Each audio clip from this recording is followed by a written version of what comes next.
Huh. Never heard of that one. Hello! Good morning, good afternoon, good evening. It's Dee Dee, and I confess, I'm late because I was playing Star Rail. I didn't realize that challenge was gonna take like half an hour. My mistake.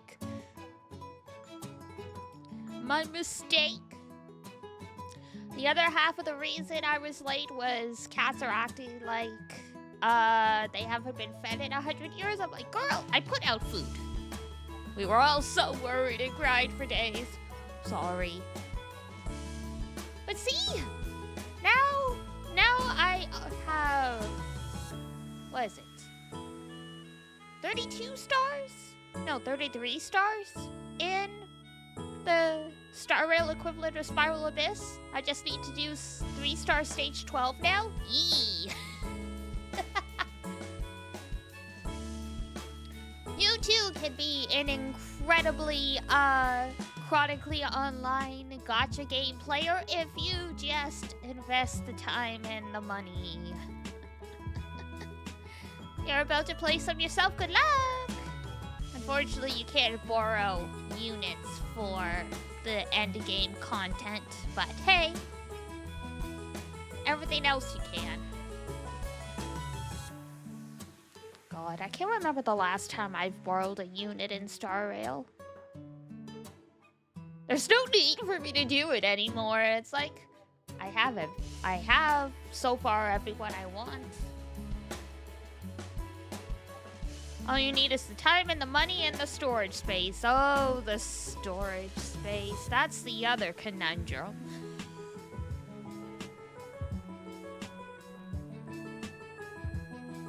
Diana, did you buy an external hard drive just so you can put your gacha games on there? Yes.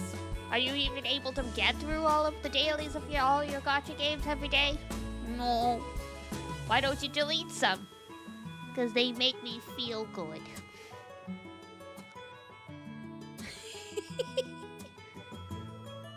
I like being kept busy. It's, it's the ADHD brain. It can't ever stop. It's like, you catch up on all the content in one game, and it's like, well, now what do I do? And your brain's like, whatever, anything else. I'm like, no. No rest. Download a new gacha game. We start the cycle all over again. I was like that when I was on Tumblr too. Also Twitter. Because, I followed, 1,000 blogs on Tumblr because I liked having a timeline that never ended. Like, that you could never, really get to the bottom of.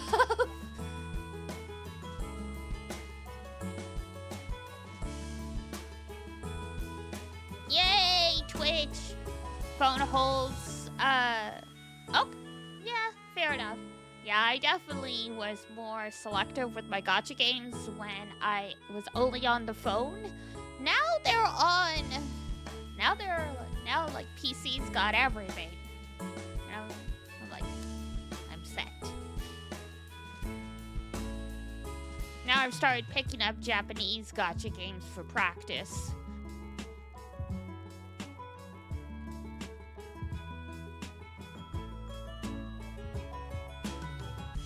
I am. You thought CCC would lag? Nice! Yeah, Hoyo is the master at somehow making their games bloated with shit and somehow making it run decent-ish on mobile.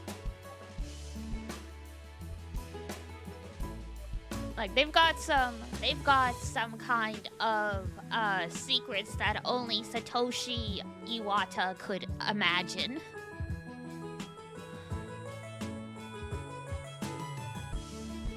And Luzon mobile market. Interestingly, I'm so curious how things are gonna go with Genshin, because they've already said that once the plot's done, they're not planning to add that much more to Genshin. They're just like gonna keep it up with like some events and stuff for who knows how long. But the plot of Genshin's only gonna be like 2 more years.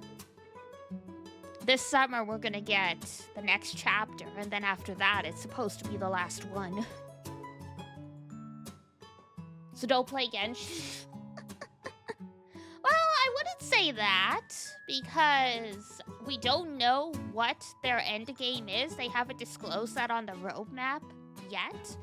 But people had been asking, was it a couple years ago, about whether or not they were going to add a lot of end game, like, difficult content. And Hoyo said no, because most people who play Genshin only log in for like 15 minutes, compared to us chronically online nerds in the West that are like, I need to play my gacha game for 12 hours a day.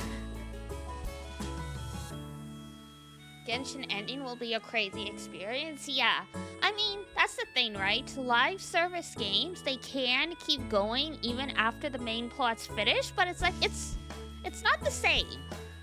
It's like, oh yeah, you saved your brother, you guys can leave the world, you left the world. JK, you're back for the 20th edition of Ito's Hercule Beetle bug wrestling match. Like,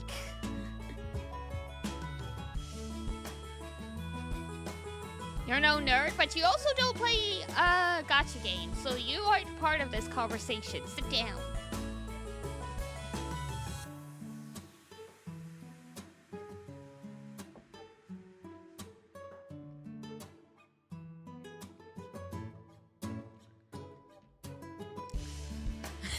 Damn, okay. Paimon vanished, gotta go back. Yeah. So it'll definitely be interesting because, I mean, I know in Honkai, when they finished the plot with Kiana and Mei and stuff, they made a second, like, continuation with, like, a whole new cast and stuff like that. And I mean, you could do that with Genshin, but it feels like Paimon and the twins are so tied to what Genshin is at its core. I don't know if they could get away with making like a 2.0 the way that they did with Honkai. And I don't even know how well the new Honkai is doing, so...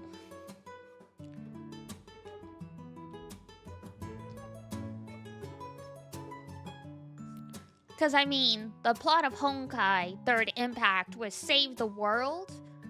The plot of Genshin was save the world and, oh, but more importantly, find our brother. Or, like, find our sibling, basically. So once you get that goal, I'm like, I don't know how you could do a believable part 2. I'm sure if they did, people would jump on. But I'm like, but then it doesn't really feel like Genshin anymore. Part of the joy of Genshin was discovering the new regions and, like, the new world and stuff like that. Why are they gonna do it in part 2? A whole new planet? I mean, I guess. But the game's already so massive, the foes are gonna explode.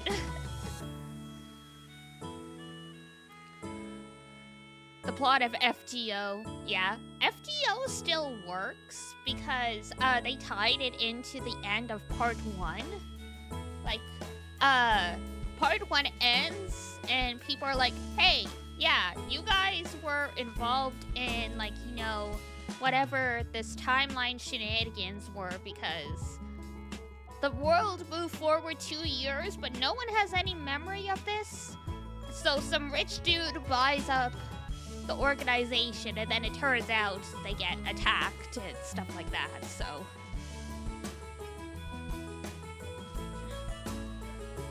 The gameplay has not. No, that's yeah. I'm here in FGO for the story, not the gameplay. I would happily just consume Fate Grand Order as a visual novel, honestly. But hey. Go to space and just merge Genshin and Star Rail? I mean, you say that, but there is theories going around because there is mention of Tevat in Honkai Star Rail if you read the lore. But by that point in time, the planet of the planet that Tevat is apparently no longer inhabited. So like Star Rail is like far, far, far, far, far into the future.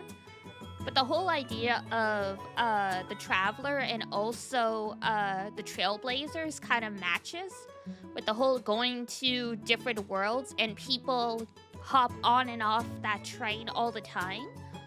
So it's reasonable to assume the twins were on the train at some point.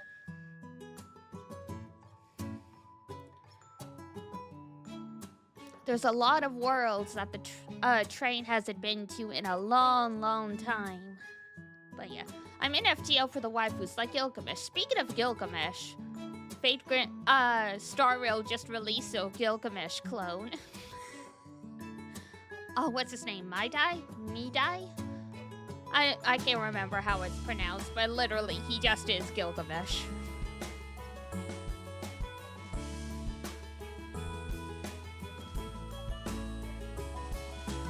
No, with an M. You're Gilgamesh? I don't know about that. No, not Midai.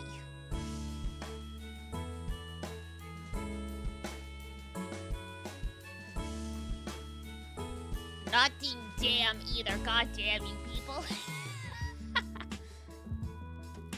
Alright, give me 1 sec. I'm gonna go get more water because I finished drinking it while we were chatting, and then we'll get the game going. So, uno momento.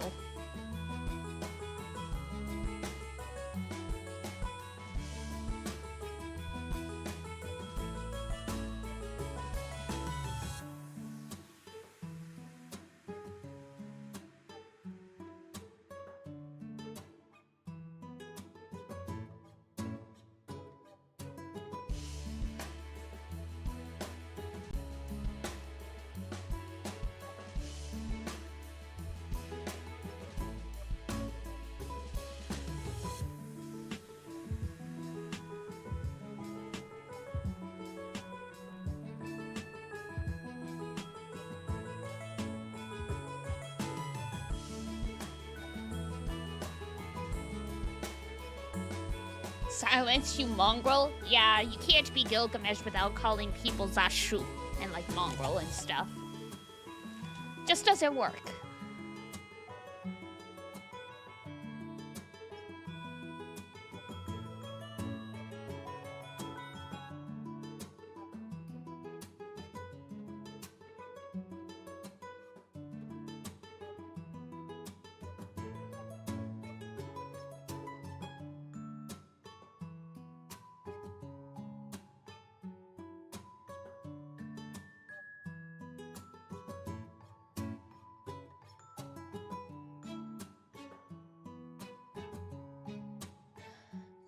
Talked about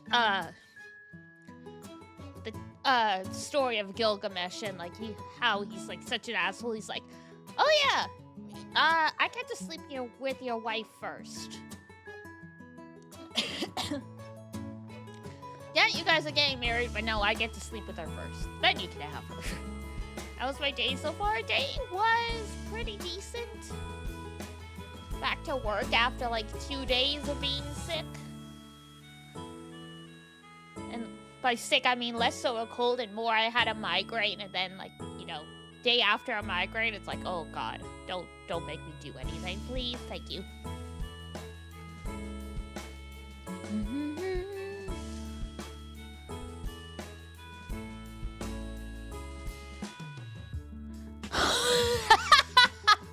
You offered yourself to be someone else's akin to? Oh, you baby. You sweet summer child.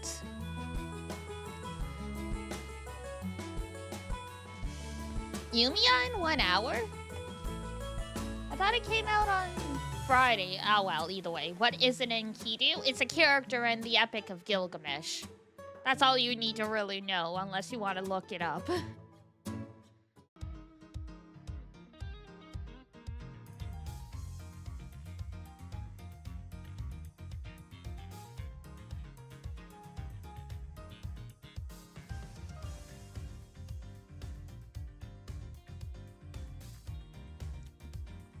And Kinu and Gilgamesh are like the world's oldest BL parent. We've discussed this already.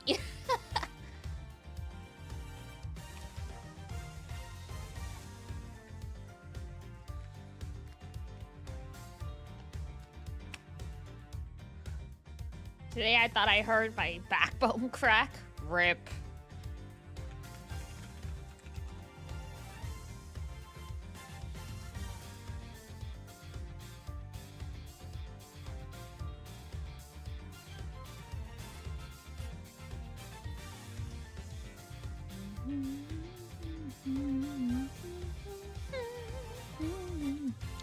How does that happen? You crack your back really good. Turns out it was the floor. That would have been a really loud crack then. Oh, it is coming out today. For some reason, I thought Atelier Yumiya came out tomorrow, but that's fine.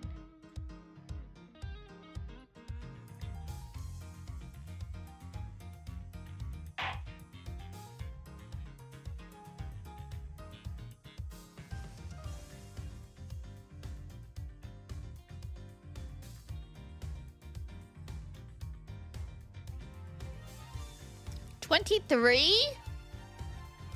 Oh, you have a long way to go, child.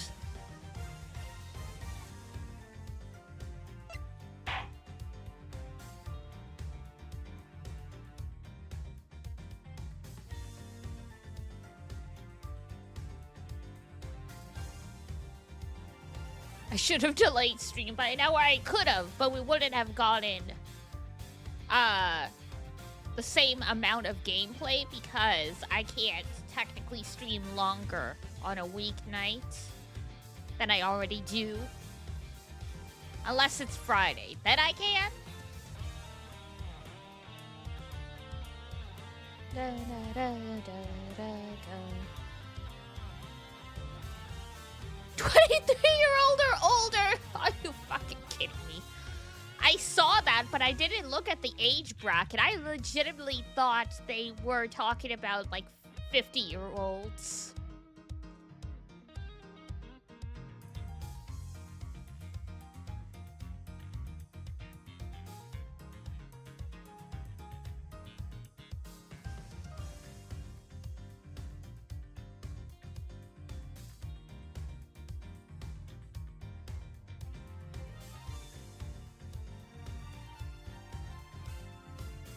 Yes, really, it was on Twitter. I saw it earlier, but I didn't check. I didn't check the information, and soon we'll have DD Dinosaur. If 23 and over is already an older streamer, I am afraid I am already there.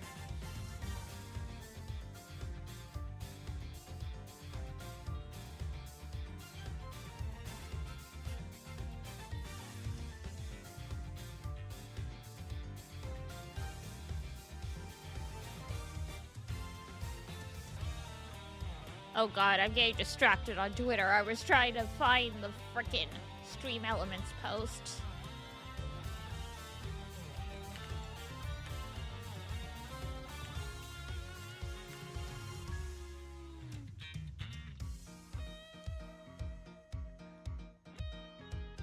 Oh my god, it really does say that. We're doing a research on elderly streamers and content creators. I like your height. What do you mean? I mean, okay, yeah, I am still short for... Okay.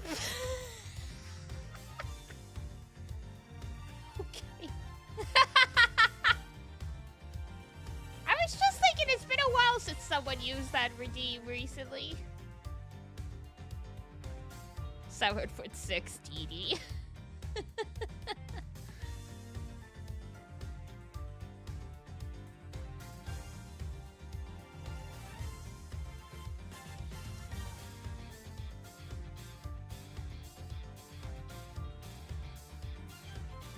I turn around for 5 seconds. Yes, Min wants to be sent to the Shadow Realm because they called me short.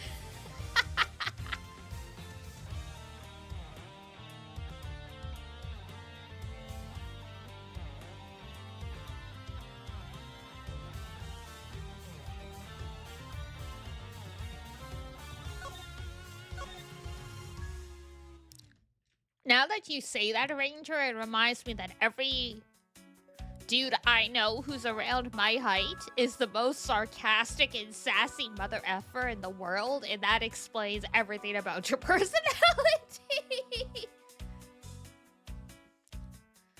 Like, in the best way.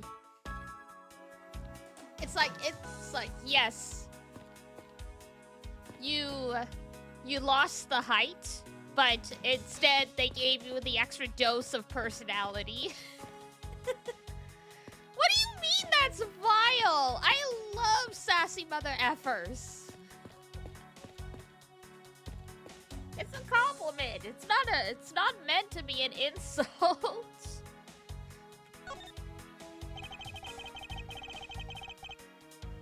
Your Honor, I'd like to ask you a few questions if you don't mind, before Ranger sues me into oblivion for slander.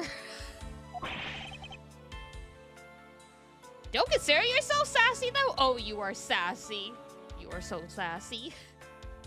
Chat, would you consider Ranger sassy?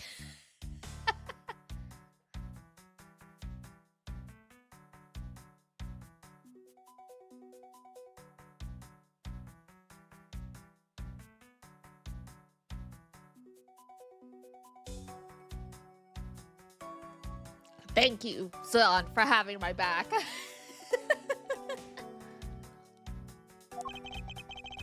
What do you mean off the bat? Being sassy is not an insult. It's a good thing.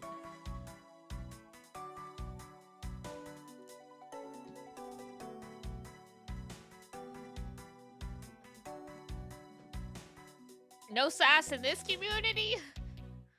If streamer like chat is a thing, then you guys are the sassiest mother effers around.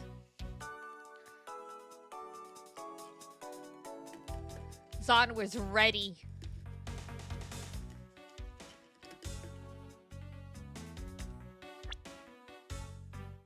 Sorry to be the one to tell ya. How am I sassy? Well, first of all, there was the whole Spamton thing. Second of all, there's the way you roast Zexu on like every single day.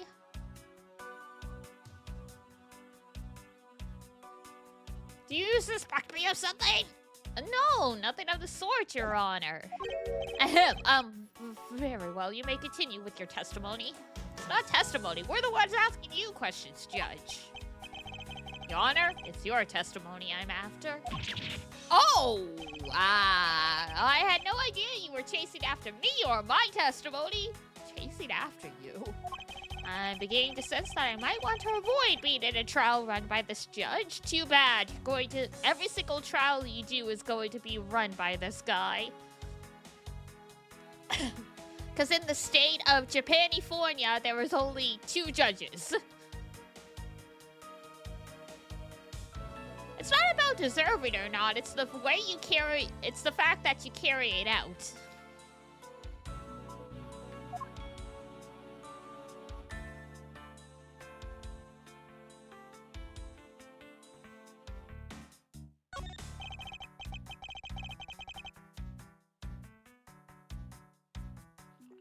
Let's see here. Now then, how should I put this? When you get to be my age, you need to pay more frequent visits to the restroom. Speaking of being old, elaborate? I can't do that right now. I'm trying to run a stream here. Figure it out for yourself, child. You've got a high IQ. I'm sure you can put 2 and 2 together.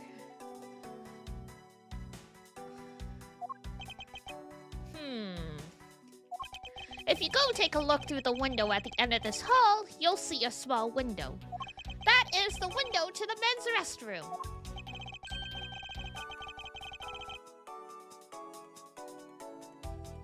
In other words, you can see clearly into this hallway from the men's restroom. Are the urinals right under the window so you have scenery while you're doing your business?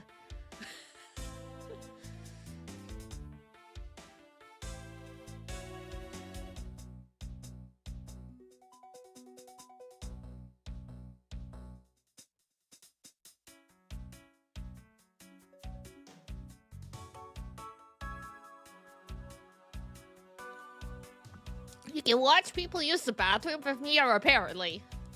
And why are you punching our knees? That's not efficient. Kneecaps are hard.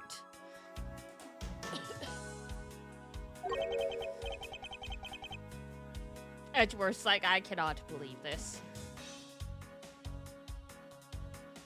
He's about to have his first trial, so I guess he's never used the courtroom restroom. Genius engineers, to be honest. Jesus.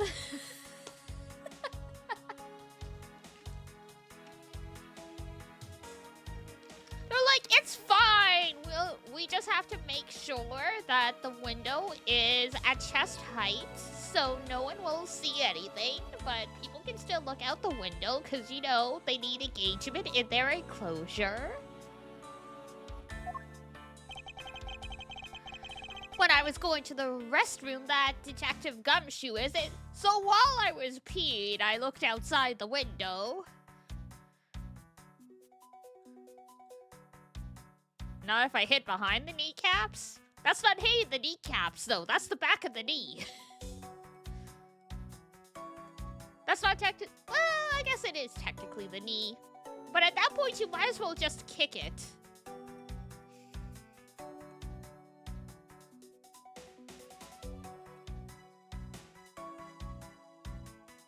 Still effective?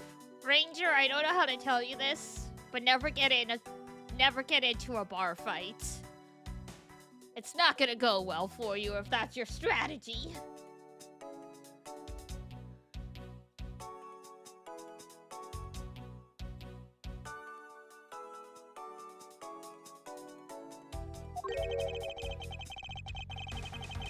Well, he was standing in front of the vending machines buying something from it. The fact you can see so well across the courtyard so you can watch someone buy something while you're taking a piss.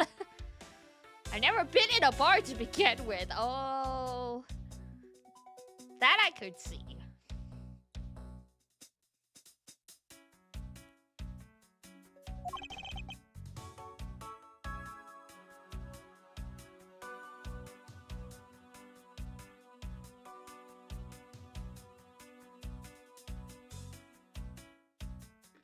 Ranger's like, well, you guys were socializing, I was studying the blade. Yeah, that checks out. All of you nerds check out.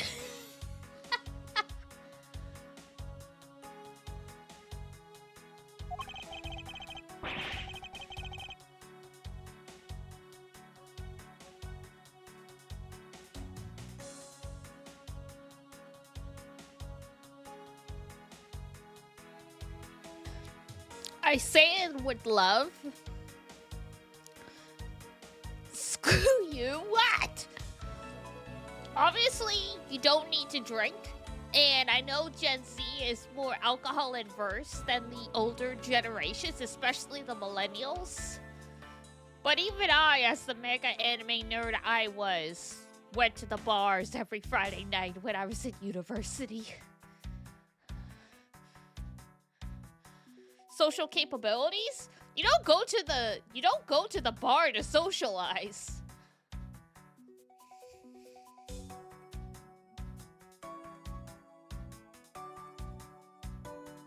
That is a misconception.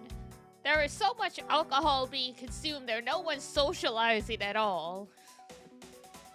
You're just in a corner dissociating or like whatever else. The decline in drinking in Gen Z is very interesting to you, actually, while the health benefits have come out. But yeah, the push for drinking was a very big thing when I was younger. Sit in the corner talking to two people. The one and only time I remember having a good discussion with people was being at a pub, and all my roommates had left with these other dudes, and I sat there with some anime club people we happened to bump into, and we spent the whole time talking about Gundam. Bold of you to assume I'd even make it to the bartender. Oh, that's the thing, right?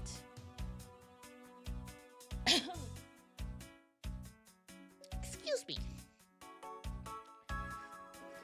People used to do a round of orders and bring you your drinks. Now you can't do that because some assholes keep spiking the drinks.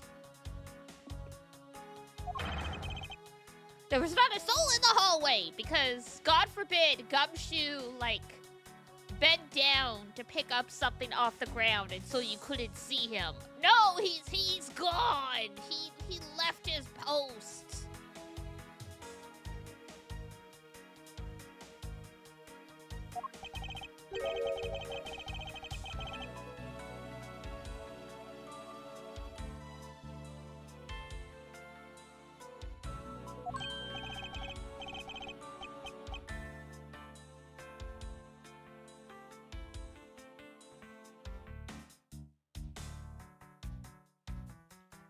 This guy is a menace. Oh, I'm really sorry. Please let me regain my composure.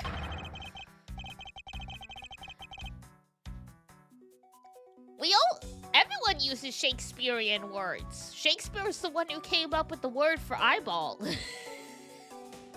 An alligator.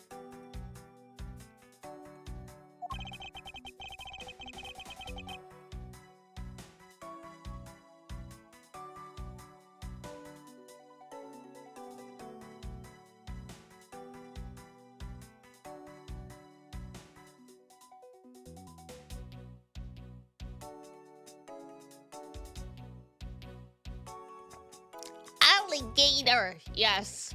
They like to hang out in the pools in Florida, from my understanding. They're just words of old, so true.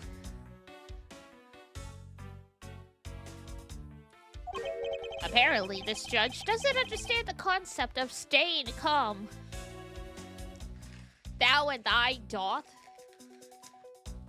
I mean, now you got me curious. One sec. Thou.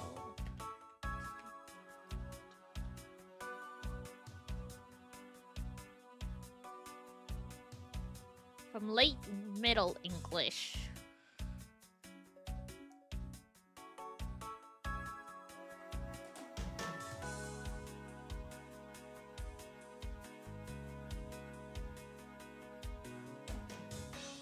Chiefly up to the 17th century. Shakespeare was...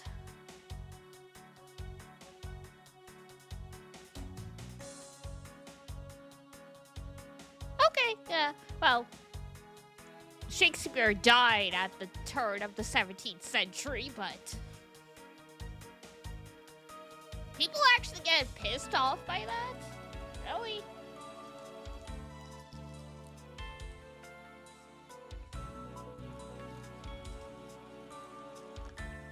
You need to learn to be a master people manipulator. The restroom window, huh? Pantaloons? Sir.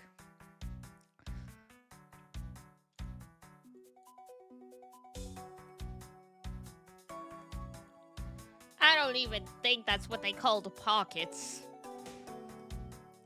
I don't even think those pants had pockets, let's be real. In the Elizabethan area, men were wearing leggings. There are no pockets. We did have the cod pieces, though.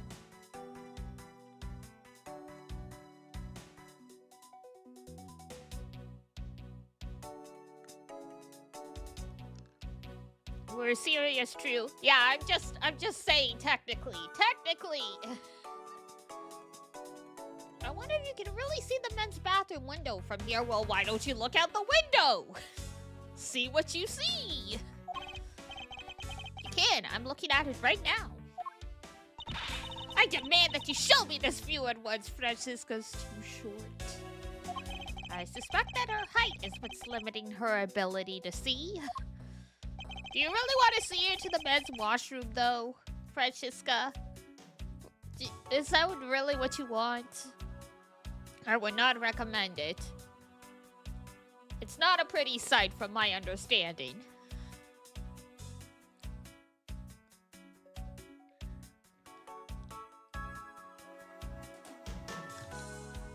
Robbing you as an 11th X century scallywag ASMR. Some people do actually do some really great period ASMRs. Mr. Edgeworth, may I return to my other duties now? You know, like running trials, though I don't know why we're running trials. When the murders happen, maybe the judge has to do paperwork. That would make sense. Must be rough to be a judge. You're in court all day, and then you have to do paperwork afterwards. Yes, I'm sorry to have held you up. Thank you for your cooperation, Your Honor. Oh, anytime, Mr. Edgeworth, anytime. We just asked him one question, and that was it. The judges in this country seem rather friendly. I don't know about friendly, but...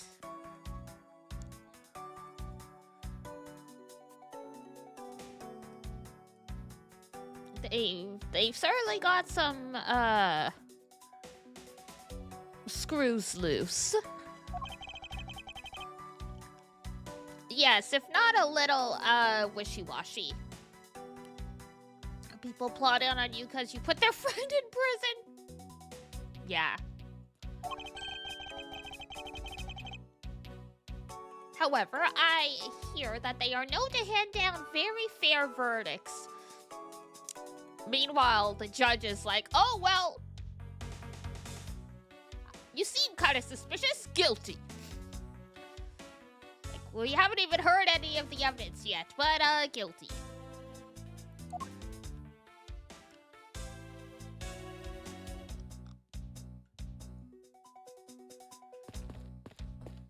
Witch trials, literally.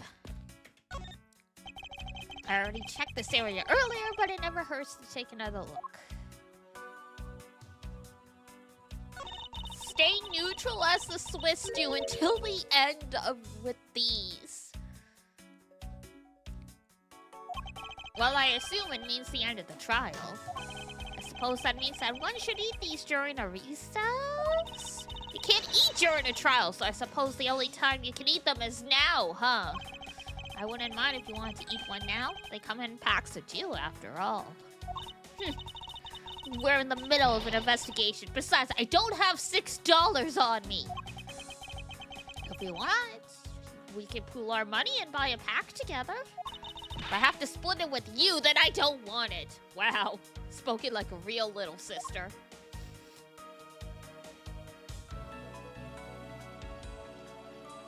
But yeah, Japanese society, technically, they're innocent. It's innocent until proven guilty, but they apparently have the outlook that if you're living a good, just life, there is no reason why you should ever be suspected of a crime. Therefore, if you are arrested, there's probably a 90% chance that you've done it.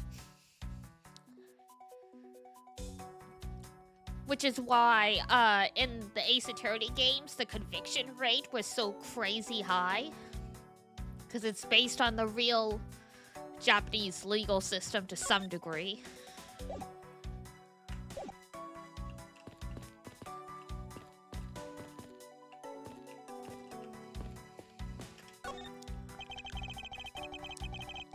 Never hurts to take another look.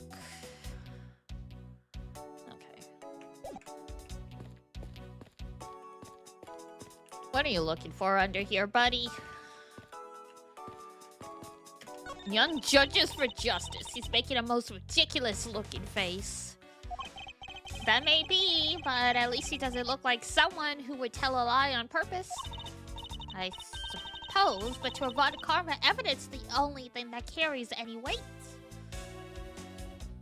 Yeah, we know how much the Von Karmas really respect and cherish the legal proceedings, especially regarding evidence.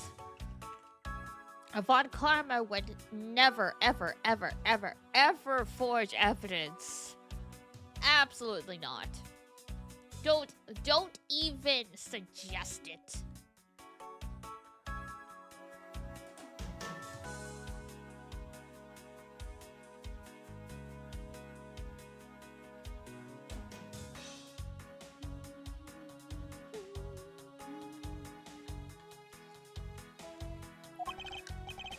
Of course.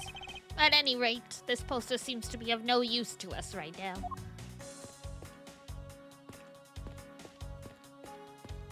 Wait? Wait what? Wait why? You can't just say wait. Is it Von Karma the pretty lady? She's one of the Von Karmas. Her father is the other Von Karma. And he was a villain in the first game, so...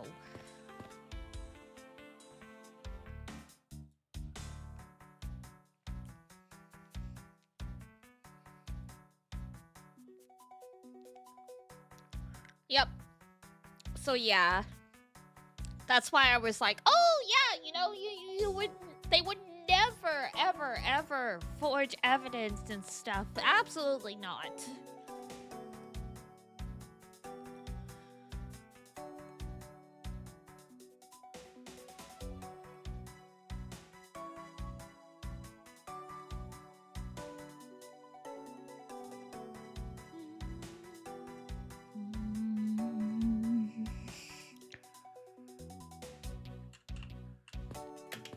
Whoop, Edgeworth. So true, yeah.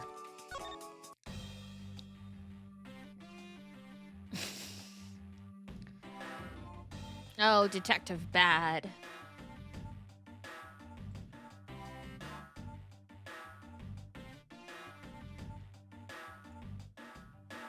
Boop, boop, boop, boop, boop, boop, boop, boop, boop.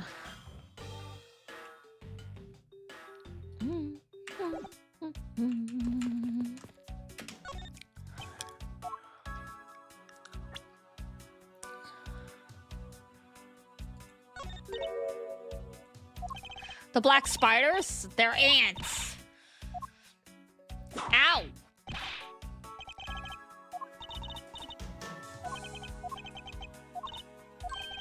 From the look of a piece of cake and chocolate from a Swiss roll. Miles Edgeworth, the courtroom is to be kept pristine.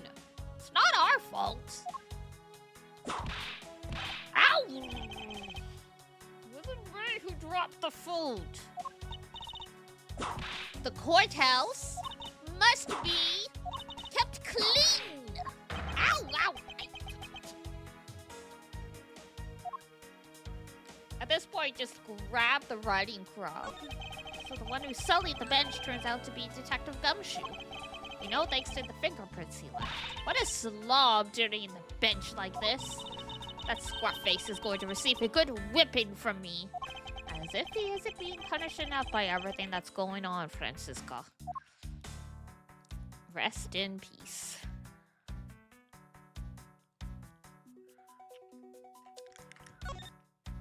Whoops. Let's see. Ah, there we go. Because I was going to say, I think we've examined everything, so...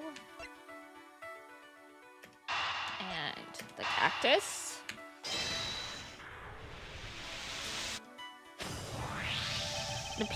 This pink rubbery substance. I saw this in a different form earlier today. I believe this is a piece of a popped balloon. I suppose that's possible. The balloon probably got a little too close to our friend, the windowsill cactus. That would be the logical conclusion, yes. Well, I mean... How sharp are the cactus needles, then? Usually you need to apply a little bit of force.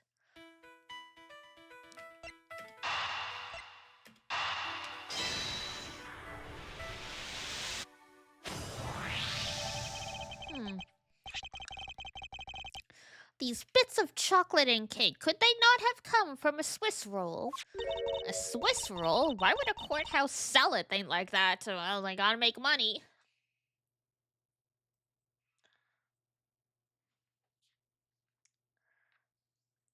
The couple times I got summoned to attend jury selection, I did see, like, a cafeteria in the courthouse, so technically they do need to have something for people to eat if they're there all day. It might not seem like the right venue, however, it is being sold right over there. The vending machine? Ah, I see. Stay neutral as the Swiss do until the end. 2 for $6? Talk about expensive. Honestly, though, in terms of, getting your money's worth, I feel like getting the hot dog for $7 or the sandwich for $8 would be the better use. Particularly the hot dog, the sandwich might be kind of scrawny and squished. The fact that the cake crumbs and chocolate bits were found in this hallway suggests that they came from a Swiss roll that was purchased from this machine. I think I have a pretty clear picture of what happened here now. Naturally. After all, I'm here, aren't I? Yes, thank you, Francisca. You and your 13-year-old brain. Detective Gumshoe must have sat on this bench as he ate a Swiss roll. As he ate, he dropped it on the floor and sullied the bench. Not sullied! Ugh, how could he have not cleaned up after himself? How despicable. I mean, if the murder happened right then, he probably didn't have the time to. Don't you dare whip me again. It wasn't I who made the mess. Anyway, it was indeed Detective Gumshoe who bought the Swiss roll. That creates a rather interesting contradiction of facts. Contradiction? Where? I think another look at the special courthouse vending machine is in order. Okay. I won't rest until I've inspected every suspicious-looking nook and cranny. Is this spot somehow connected to any of the evidence? I think so? Ah, yeah, his bonus. Detective Gumshoe's annual bonus of $5. Lily had no money on him until he cashed this. Rip. Eureka! About Detective Gumshoe's finances, he said that until this morning, he didn't even have a single penny on his personage. Just how poor is that guy? Extremely. And you guys keep cutting his paycheck. If his bonus really was only $5, then he should not have been able to purchase a pack of Swiss rolls. However, facts being as they are, we found cake crumbs on the floor. Meaning Scruffy must have bought a pack somehow. Credit cards accepted! Maybe he used credit. That detective should not have been able to purchase a pack, and yet he did. The question is, how?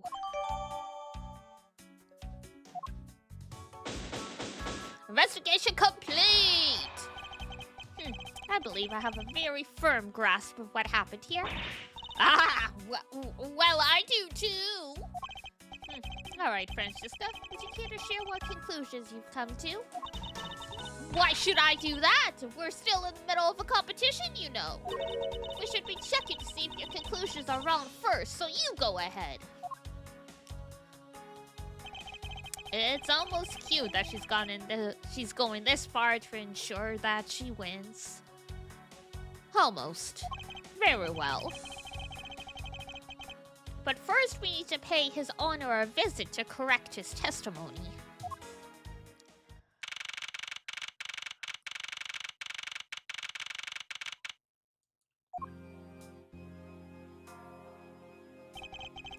Your Honor, if I may, I'd like to test your witness testimony to see how it stands up. I can't believe there's nowhere to sit in this courtroom. There's no chairs? Are they really expected to stand all day? No wonder Edgeworth is so grumpy. Do you doubt me? Am I your new suspect?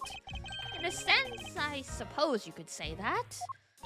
Even you, a judge, are nothing but a common witness before Von Karma. Silence in the courtroom! Silence, I say! Mr. New Prosecutor recommended by Manfred Von Karma, and mischievous prosecutor succeeded to Manfred Von Karma. You bit your tongue again, didn't you? Ahem. As a defender of the law, I could never give false testimony. You can even place me under oath if you want. Very well, then. Your testimony, if you please.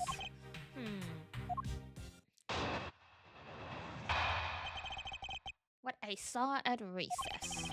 During the recess, I went to the restroom.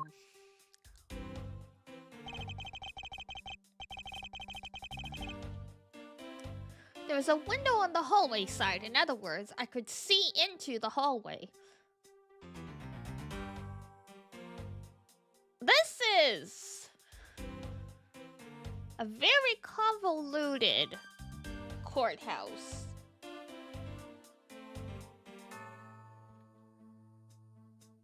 You think the restrooms would be in the same room as the like the same hallway as the lobbies, not all the way around the damn corner.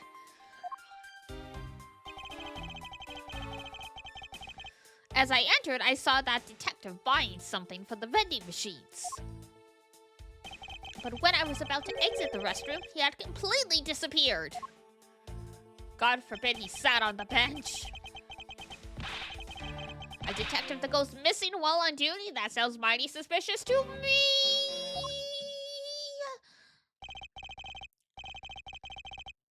Your Honor, can you please try to remain calm? Oh. I'm so used to simply listening to testimonies that I got caught up in the excitement. I'm sorry, Your Honor, but I'm afraid I'm going to have to spoil your fun now.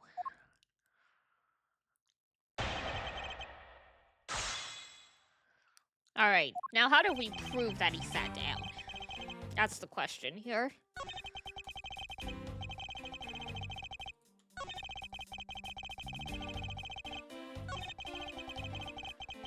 Completely disappeared. Alright. So this is probably a statement. What do we got? Whoops. That shows he probably sat down.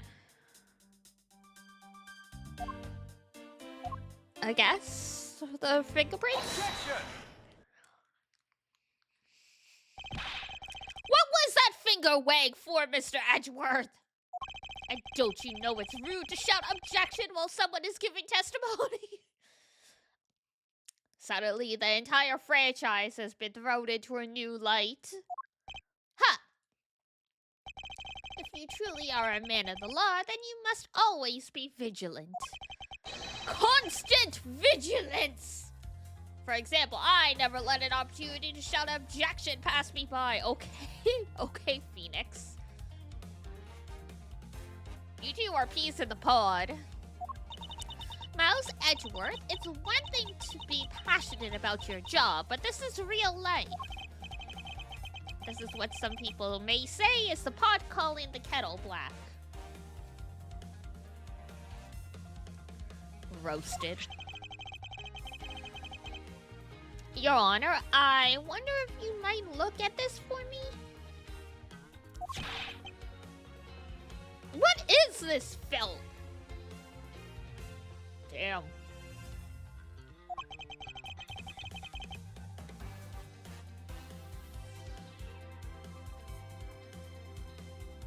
How dare someone dirty the bench like that?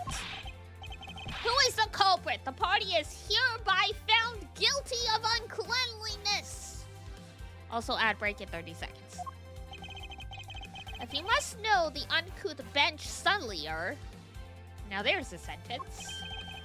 has already been placed under arrest, thanks to your earlier testimony, Your Honor.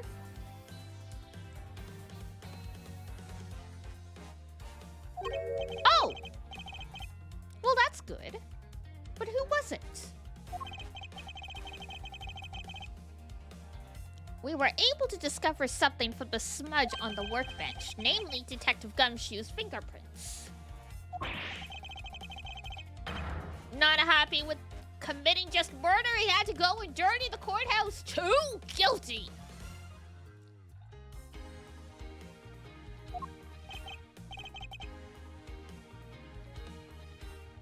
Your Honor, please calm down.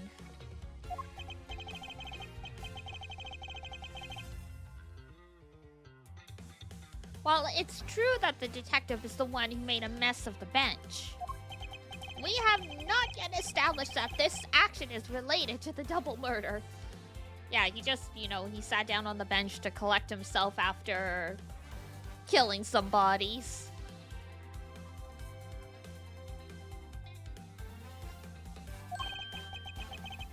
Oh, ad break starting. All right, I'm gonna run to the bathroom. And then we shall continue. I will be right back. Life in prison, life in prison!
Alright, I'm back.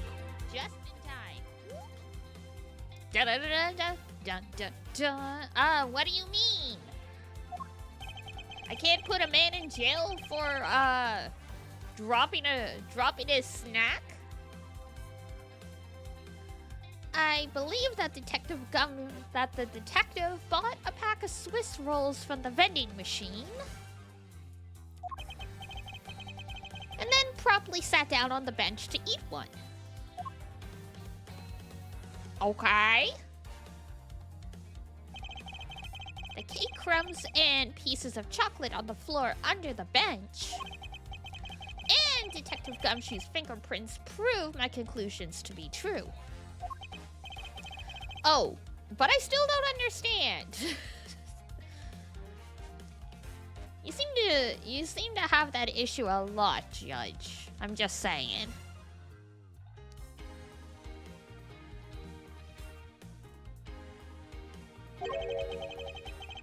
Is this whole thing related to how I couldn't see him as I was leaving the restroom? Yes, correct. Good job. Huh, it is indeed. The window in the hallway was built rather high up into the wall. At around a grown adult's chest height. As evidence, I submit that Francisca herself was unable to see out that window. Sheesh! It's like I'm gonna get you for that, Miles.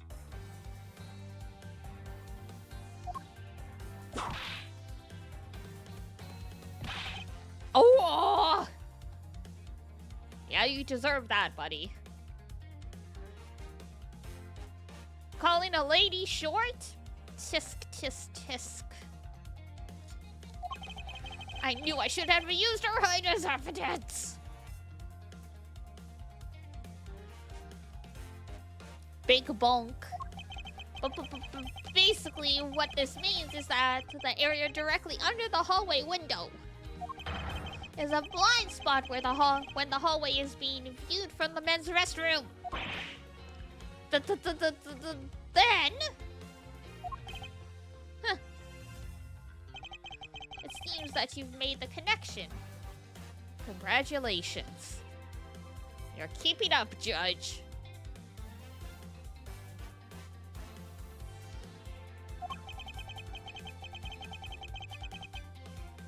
If someone were to sit on the bench under the window. Yes, even someone as large as Detective Gumshoe. Don't call him large, that's rude.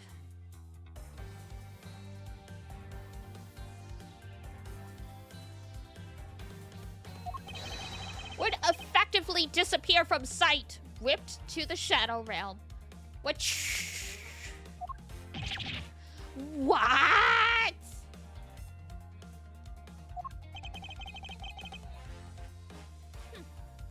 You finally see, Your Honor? Your testimony has just proven that Detective Gumshoe was in the hallway the entire time. Literally, that should have been the first thing. Like, yeah, I looked through the window, I didn't see him. Well, Detective Gumshoe, did you sit down at any point? Yeah. Oh, case solved.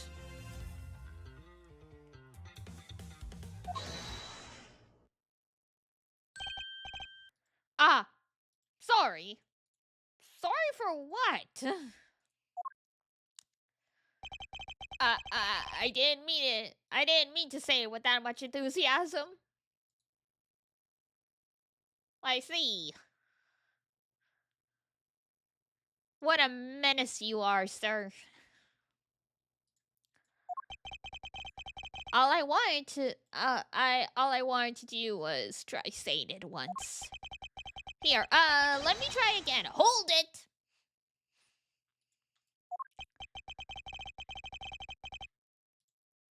Is there something of value you'd like to say? And it better be of value. Yes, actually there is! I remembered something else just now. Mr. Edgeworth, please allow me to testify to the court one more time? This isn't a court, technically. Technically, there is no trial in progress, but all right.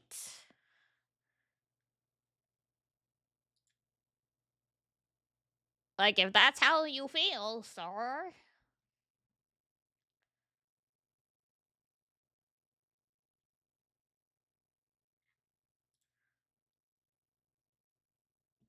But I do got things to say. So true. Something of value? Questionable. Am I just gonna say it anyway? Eh. Even if we overruled him, he'd just keep on talking, wouldn't he? Probably. But also,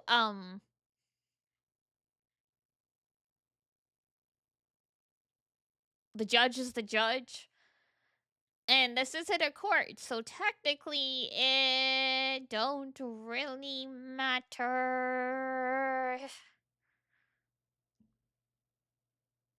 Because this isn't a court. This isn't a trial right now, so it don't really matter.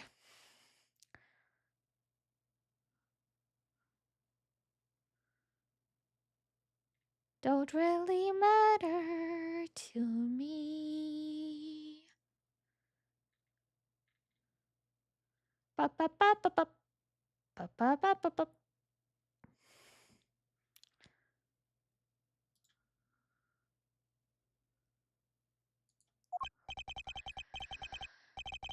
That might not be a bad thing. The more info, the better in a perfect investigation, right?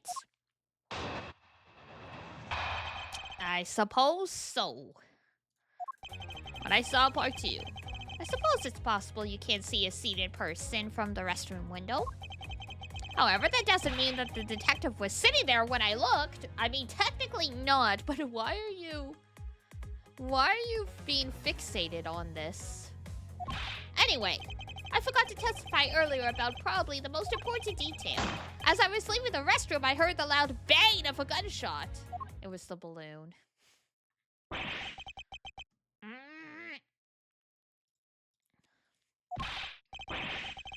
How is that? This is the testimony of one who judges the crimes of others. Your Honor, could you try to state the important facts first next time? I agree. Before you go around judging others, you should learn to judge your own words. I'm sorry. But honestly, I thought that the sound was just a noise popper until just now. Now that he mentions it, right before we restarted the trial, he did talk about that. Excuse me. Oh, by the way, was there someone celebrating a birthday during the recess? I could have sworn that I heard a popper going off. I do not think you should ever use a party popper in a court of law. That is a good way to have security on you in a heartbeat.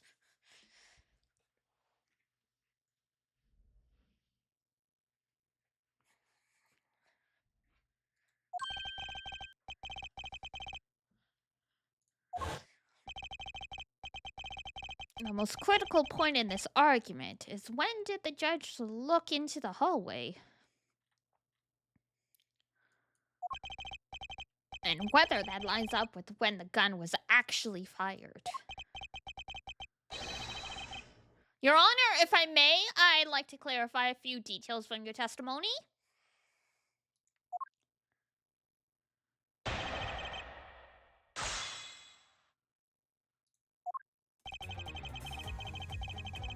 All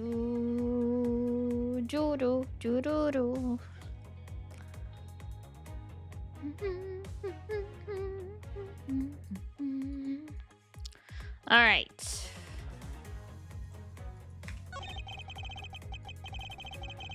That doesn't mean the detective was sitting there when I looked. All right, so when did you look? Hold it! As we established, you went to the restroom during recess. However, at what point in the recess did you look into that hallway?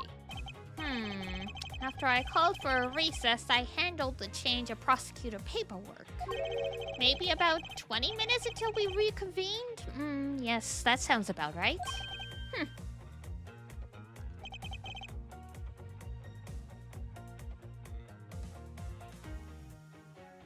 Just as I expected. What were you expecting? And I demand to know what that all-knowing smile is for. Your Honor, the statement you made just now is very important. I'd like for you to append it to your testimony. Alright, if you insist.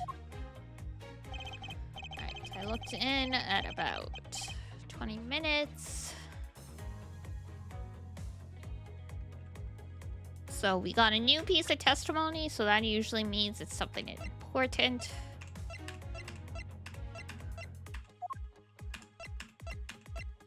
Heard the gunshot before the trial was about to start. This? Your Honor, I cannot allow you to make an objection. Why? Your Honor, I'm really sorry, but I cannot allow you to not allow me to make an objection. Egad, I've been overruled? It's not a trial! You're not presiding, sir. You have no authority.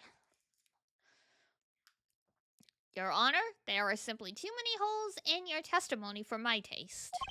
What do you mean by that? You claim that you heard the gunshot during the recess, but that is simply not possible. Mr. New Prosecutor recommended by Manfred von Clear. Instead of biting your tongue, Francisca, you talk too fast. What did you even say? Instead of biting your tongue, why don't you bite your tongue on those preposterous names? Damn. I see you have no mercy for the elderly either, Francisca. Don't talk back to me unless you want to be whipped in the back. With your height, you need a step ladder or 4. Jesus.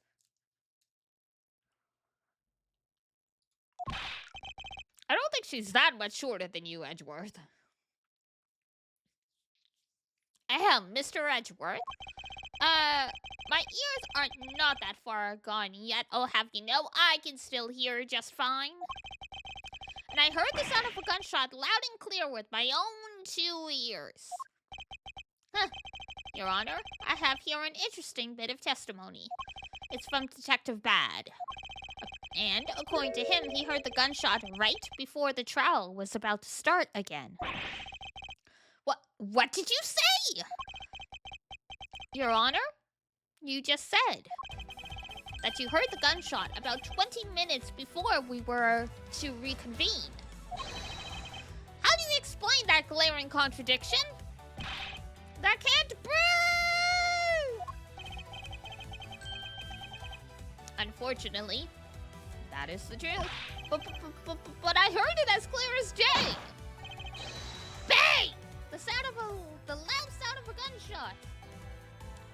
You know, I often wonder how people in law enforcement in these games mistake the sounds of other things for gunfire. Considering the sound of a gun is nothing like the sound of a balloon popping.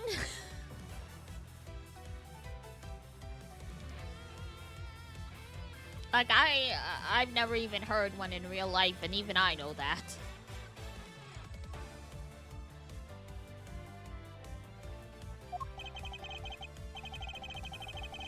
The sound of a gunshot. We keep returning to this point of contention.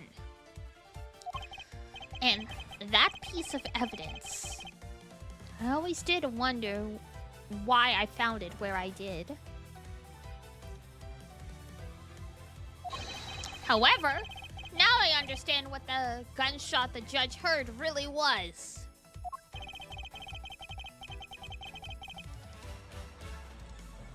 Ooh, it's a balloon. Take that!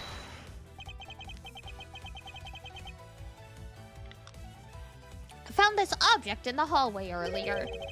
Oh, what is this pink substance? I know, it's terrifying. It's terrible. It's nightmarish.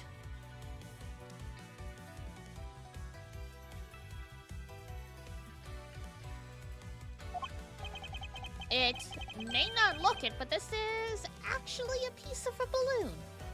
Crazy, I know. Who'd have thought there would be balloons in this place?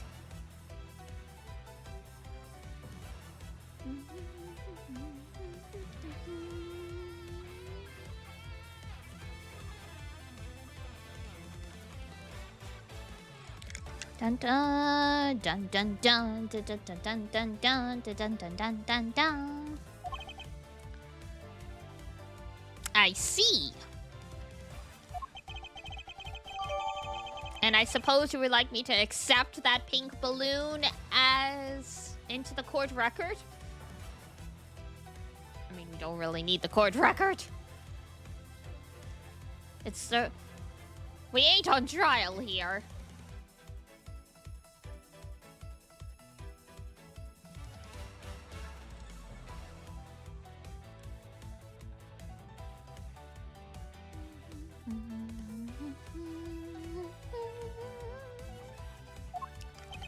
Your Honor, I present this piece of evidence in order to overrule your testimony.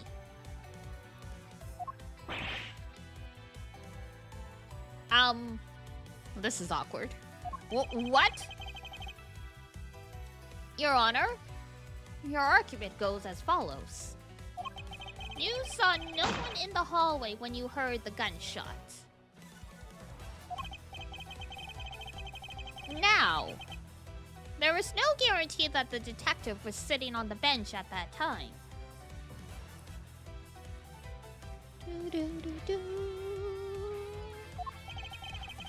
Therefore, you believe he must have been at the crime scene, defendant in lobby number 2. Am I correct? Do I got the facts right, sir?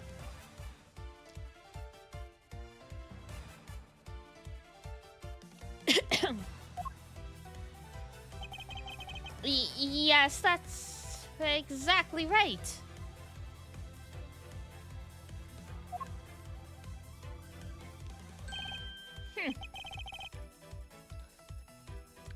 Let me ask you something.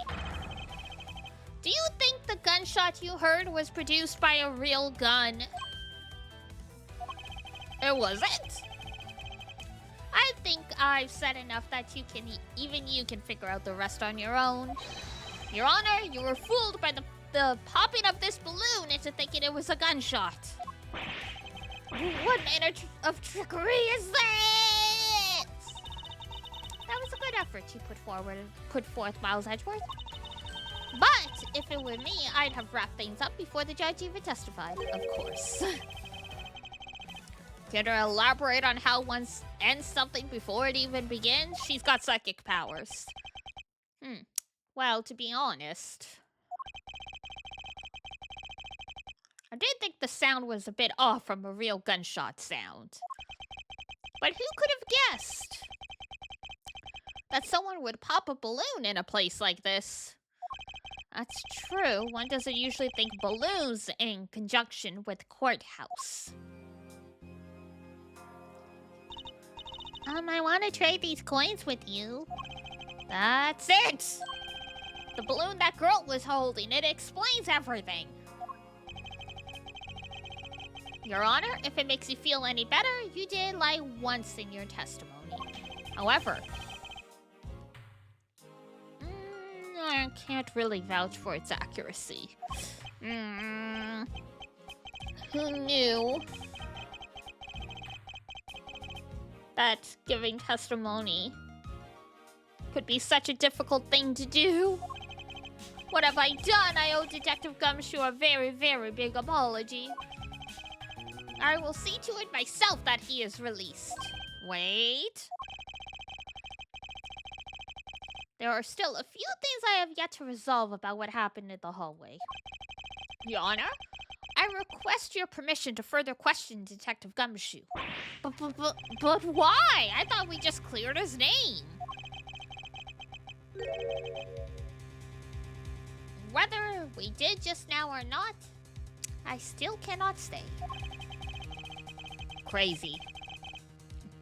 The only thing I can do for now is to continue in my quest for the perfect explanation. And to that end, I must resolve the remaining issues pertaining to the events that occurred in the hallway. Very well, Bailiff. Please bring Detective Gumshoe into the courtroom. I must fulfill my mission and find the perfect explanation. God forbid you just find a good enough answer, huh?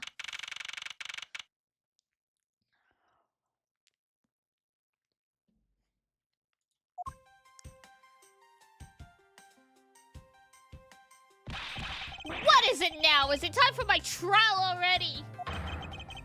I already told you a gazillion times, pal, I didn't do it. I'll be the judge of that, Detective Gumshoe. No, you won't. You're not a judge. No, you won't. I'll be the judge of that. No. I'm the judge around here, and I'll be the judge of that. Okay. Why can't you guys just be a little less judgmental? Yes, well, speaking of hasty judgments, Detective Gumshoe, I'm afraid I must apologize for an error in judgment on my part. Your Honor, I don't believe you should apologize just yet. We have yet to prove he is completely innocent of this crime. I guess so. What are you guys talking about? In any case, I would like you to testify as to your actions while you were on guard duty. And please remember, you are not on trial. This is all just part of the investigation. As such, you may still be found to be innocent. However, if you should give false testimony... Ow! My whip will object loud and clear. If you're found to be lying, you will be held indefinitely. Understood? I got you, pal. Thinking back on the state of the crime scene and the judge's testimony, it's obvious that Detective Gumshoe is lying. And if I can't break his lie, then we may never get a break in this case.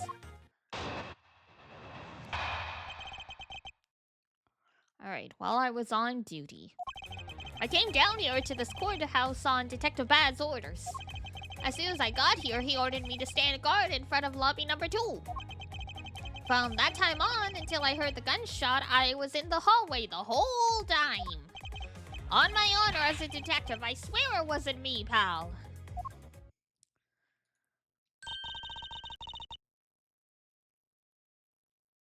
He's still singing the same tired tune. In that case, I'll just have to change the melody. Okay, Mr. Wisecracker.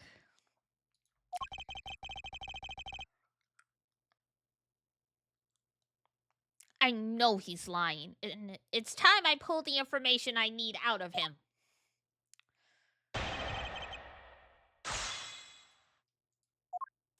I came down here to this courthouse, okay. As soon as I got here, he ordered me to stand guard in front of lobby number 2. From that time on, until I heard the gunshot, I was in that hallway. Okay.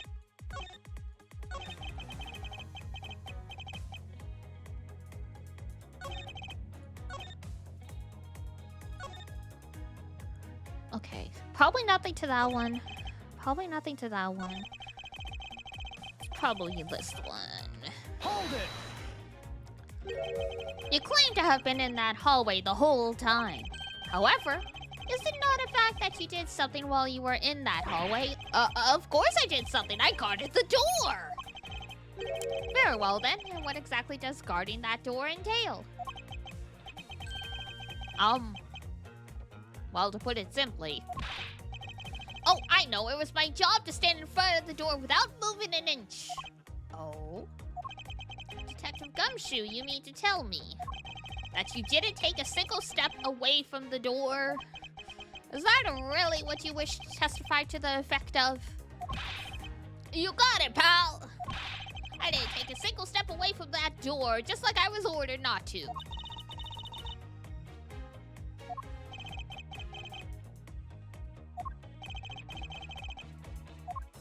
What? Why is everyone so quiet all of a sudden? Because we're all in shock and in awe of your utter stupidity. Scruffy, if you're going to lie, at least tell us a more believable one. Ow! But I'm not lying! I should hurry up and bring this insipid testimony to a close. And until I heard the gunshot, I didn't take a single step away from the door.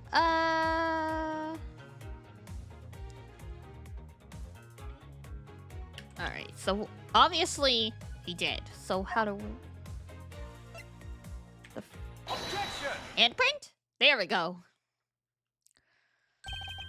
I have an objection.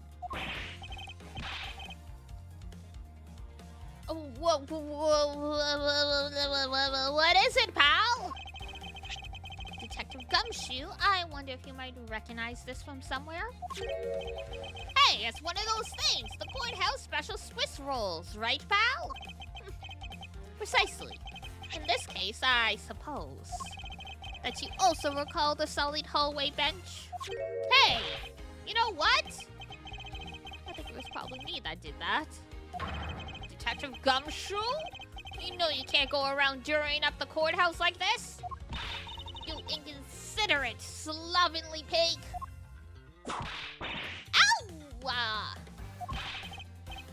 I promise to clean it up later, I swear. Now then, shall we get down to business to defeat Gumshoe? About the fact you didn't move even a single step from in front of that door. If that really were the case, then how were you able to buy a pack of Swiss rolls? Blech! Furthermore, if you didn't move a single step from in front of that door, how did you manage to get the bench dirty with your grubby hands? You know, he dragged the bench over. It appears that Francesca's whip can do more damage than my words alone can.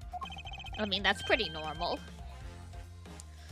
Alright. Another top tier DD sound noted. What sound? I don't even recognize these noises anymore. I was hungry, so I bought a pack for myself, okay? I thought I'd get chewed out again if anyone found out about me eating on the job, blah. So I didn't want to say anything. Well, unfortunately for you, I saw you do the whole dastardly deed. I clearly saw you buying a pack of Swiss rolls from the vending machine. I think it's cute and silly, thank you. Like I said, I don't even notice when I make weird noises because it's always just been a part of who I am. Mama Melis does it too, so yeah. That's why when you're like, another top tier DD noise, I'm like, there was? What was? I don't even register it. But that's all I'm sorry for. You got it because I'm not holding anything else back. If you say so, sir. Just another thing everyone loves about you. Aww.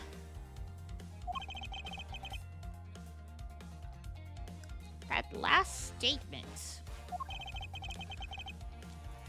It may sound like it makes sense. However, there is something I don't quite believe about it. Are you sure you're not withholding further information from us? Huh? Of course not. I've got nothing else to hide, pal. You can at least try not to stutter when you lie, Gumshoe. Objection! Oh, if only that were true, Detective Gumshoe. But it is true, pal. I swear there's nothing else.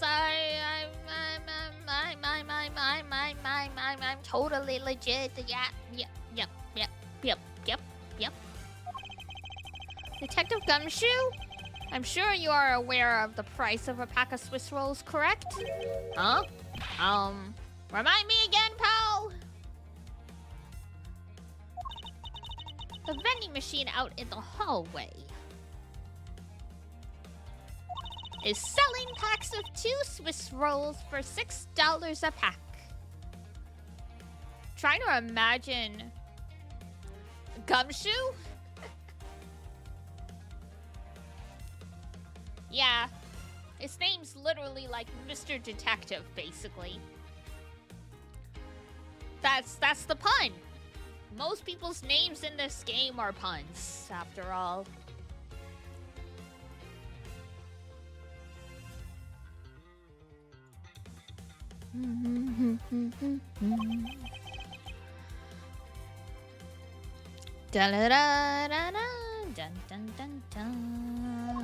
And yet, according to you,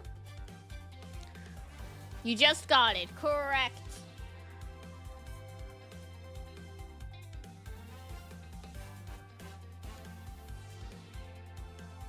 I'm trying to remember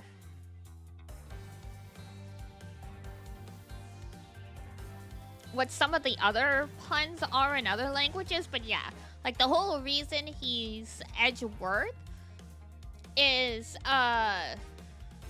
his Japanese surname is like Mitsurugi, which uses the kanji for sword. So they went with Edgeworth to try and keep the sword pun. And Phoenix, the right in Phoenix Wright comes from the fact that Phoenix's surname in Japanese is Naruhodo, which literally means I get it or I understand.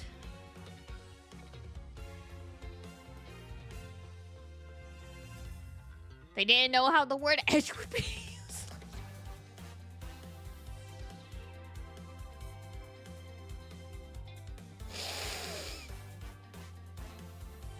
Oh, I see. I'm the only pervert here. Okay, got it.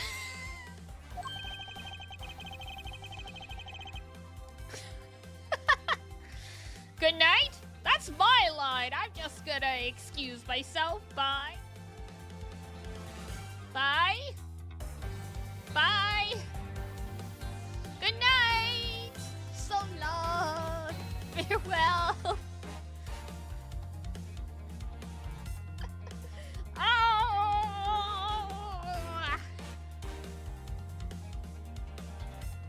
Hazukashi!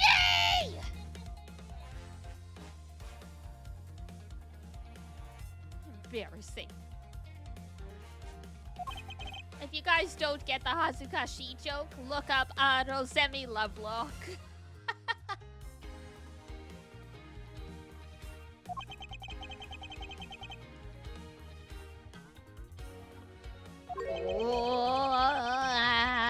Let me ask then, how did you manage to buy a pack of all by yourself? Cause you're a broke ass bitch.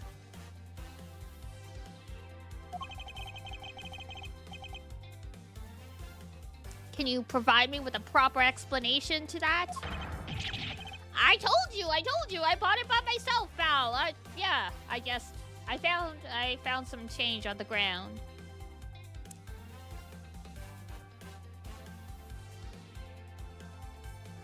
What?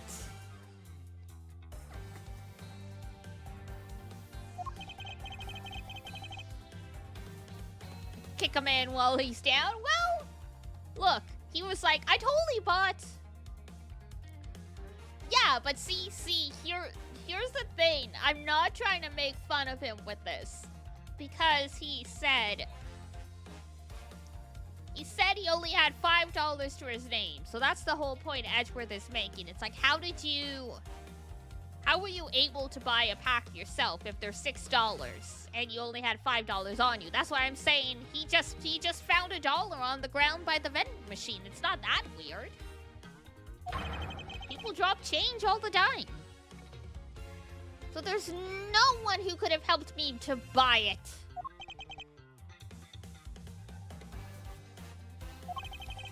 Wait. Don't tell me. You've got some kind of proof that there was someone else in the hallway, don't you? Correct. As if you could. I mean, what are the chances of that? Of course I do. What? How? What proof do I have that there must have been someone else in that hallway?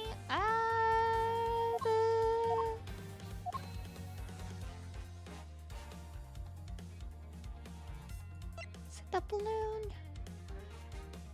It's either the balloon or the Swiss roll. Because Gumshoe did have the balloon. I guess the Swiss roll? Take that! Hey! You showed that to me not 2 seconds ago, pal. I did not. I showed your grubby fingerprints. Ah. I think you're under the mistaken impression that I bought this pack of rolls. Wait, if you didn't buy it, then that means you must have stolen it, you thief! What? I would never do such a thing! It's like, frick you! All of you liars are the same. You start out as thieves. You're under arrest, pal. Wait, hold on. All you thieves are the same. You mean you start out as liars? I believe you meant to assert that all thieves start out as liars. Yeah, there we go.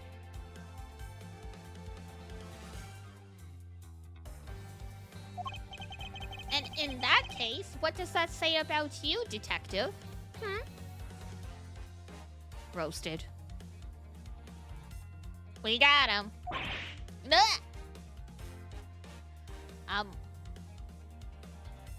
No commento.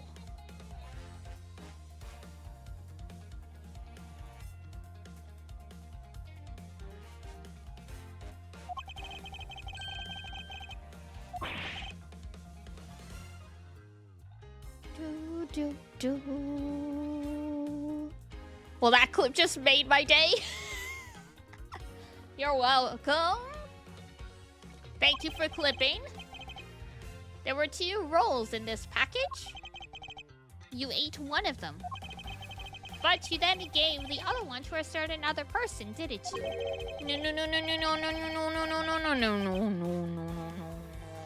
No way, pal! You've got it all wrong! I ate both of them! Ah! Not in the knees! It would appear that we've caught you at last. Hey, don't you dare do anything bad to that girl! It would appear that they do know each other after all.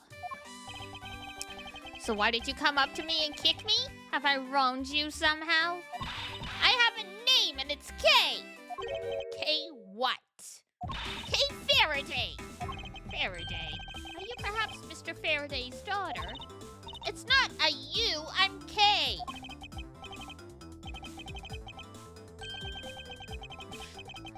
Girl?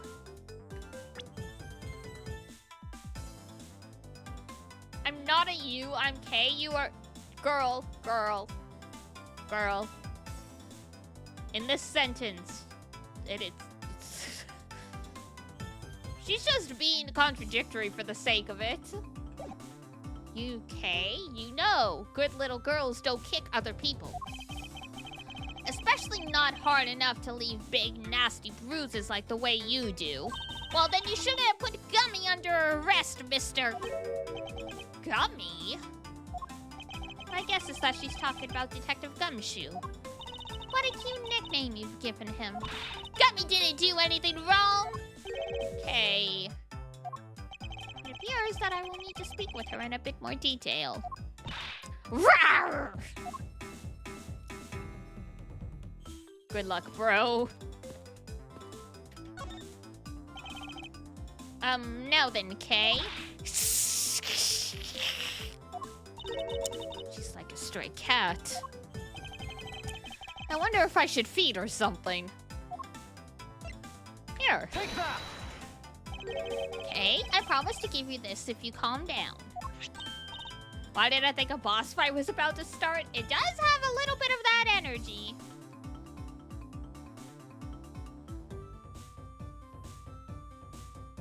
I mean, I guess you can think of the cross-examinations as like being fights. Oh, a Swiss roll.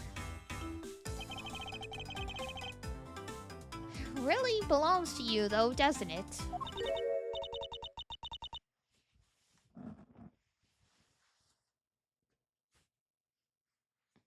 Yeah, I was saving it for Daddy. Oh, she does the finger things.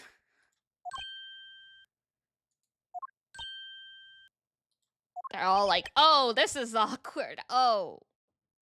My. Your father, he's... Ah, don't you say another word, pal. She doesn't know yet. Well, she's gonna find out when you put it like that. Thanks for watching out for me, Gummy. But I already know about Daddy. I overheard the guards talking about how Daddy, he's not here anymore. I'm sorry.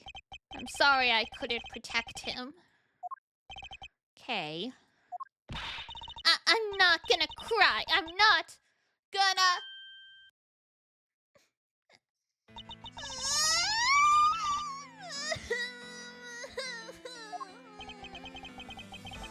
It's alright. Let it all out. Your father just passed away after all. The one thing Edgeworth can really relate to, because his dad also died in the courthouse when he was about that age.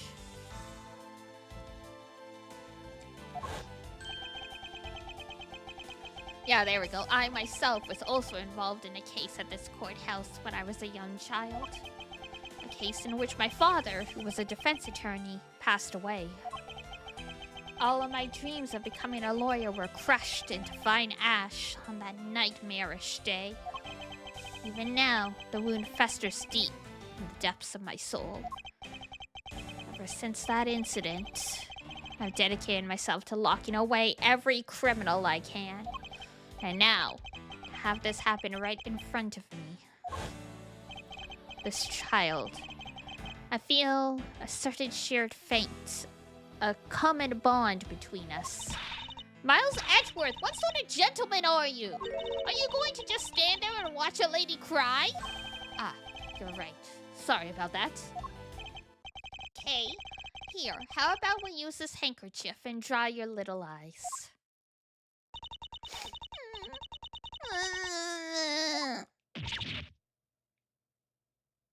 Whoops! No! My cravat! Don't blow your nose on that! I feel better now. Thanks.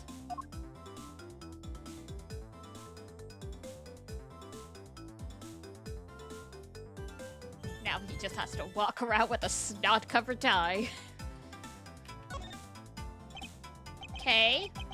Are you going to be alright? Because I'm not. I'm already alright. Somehow, I highly doubt that, but I'm not going to push it. I promised Daddy I'd never cry in front of strangers. Well, that's not a healthy thing. And you're a good kid, aren't you, Kay? You always keep your promises, right? Hee, that's right. Even if I can't see Daddy anymore, I'm still going to keep all my promises.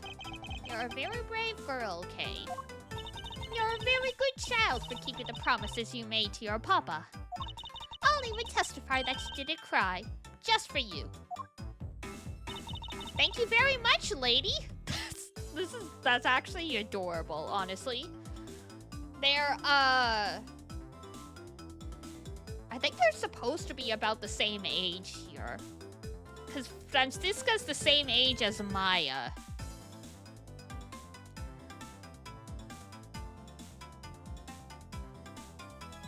At least she has friends and acquaintances and stuff, I guess. I guess that's true. Huh, it's nothing. I'm only telling the truth after all. You mean to tell me they're the same age? That is roughly what I'm suspecting. Maybe they might be a little bit. The ages might differ slightly, but Francisca's supposed to be the same age as Maya. Cujo is 15, yeah. I mean, that's part of the thing. The whole reason Francisca and Maya are like foils to each other is they're the same age, but they're very different people. 10. Okay, yeah, so she's a little bit younger, because Francisca is 13 at this point. But still, roughly the same age.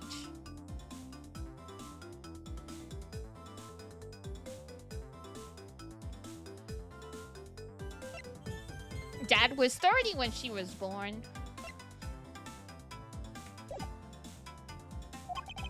Francisca is sympathetic to Kay's feelings.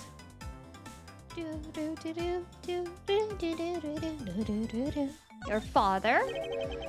Kay, what kind of person was your father? Daddy was a hero of justice. His job was to catch all the bad people in the world. Huh, so to you, a prosecutor is a hero of justice, huh?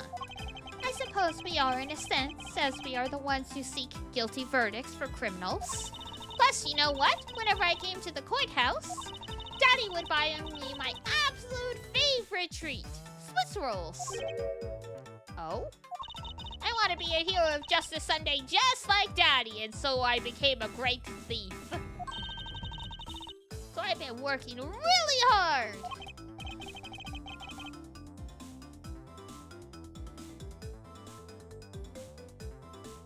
Oh, maybe they let you, like, pre-install it or something. Boo. I see. And what have you been working hard on? I've been working hard to keep all the promises Daddy and I made together. A promise notebook? May I take a look inside, Kay? Sure, okay. Futaba in Persona 5 had one of these as well. I wonder if it's like a somewhat common thing. Appears to be an exchange diary of sorts between father and daughter. Mr. Faraday's writing conveys the sense of the kind of man he was. This little notebook just might come in handy later.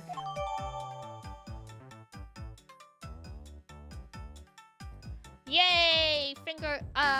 Handwriting analysis samples. Exchange diary? Yep.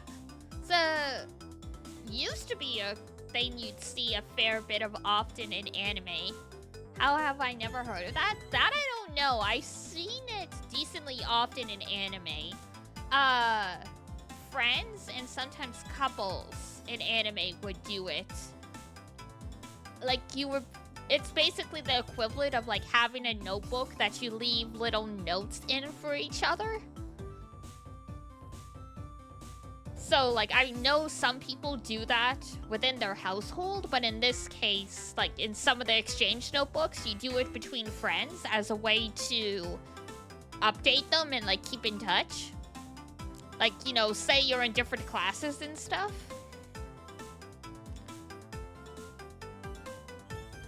Sounds nice? Yeah! There's a lot of great uses for notebooks that people forget about. I keep meaning to go back to a project I started during COVID where every time I finished a book, I would write a little review on it in a notebook. Just like about my thoughts and like any like moments that really particularly stuck with me. Because then it becomes something you can go back and look at later on. And remember stuff from, like, books and, like, other things that you thought were important. I hope you'll continue to work hard and become a hero, just like your father. I'm gonna try! Hey, Kay. So I'm a detective that catches the bad people, right? That makes me a hero, too. Maybe you'll start doing that? Go for it! I mean, yeah, you can do it with books, you can do it with games, you can do it with TV shows.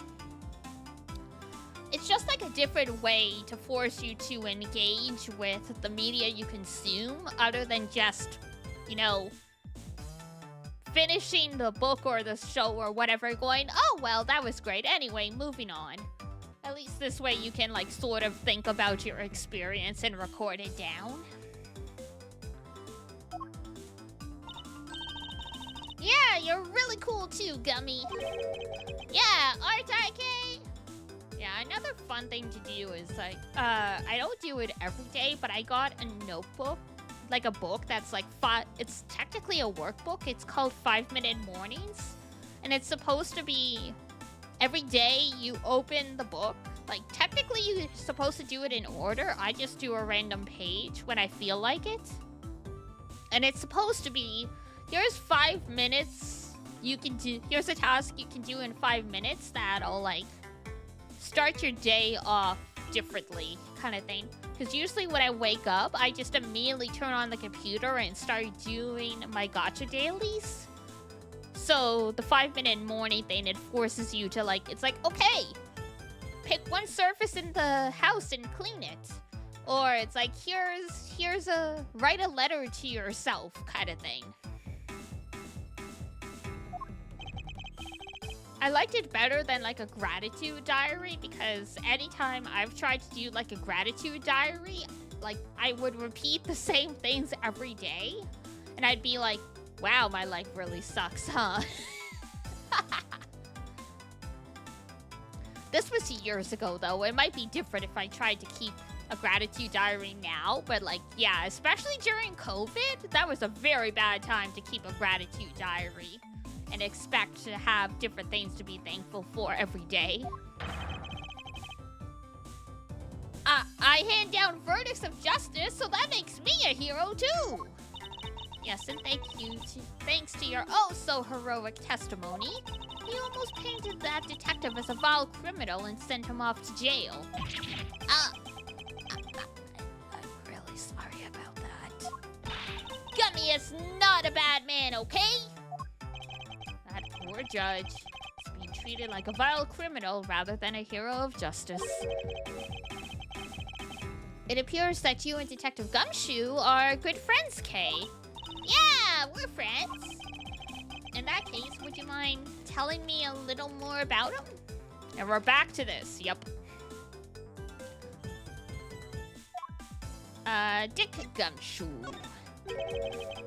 So I take it that you ran into Detective Gumshoe earlier.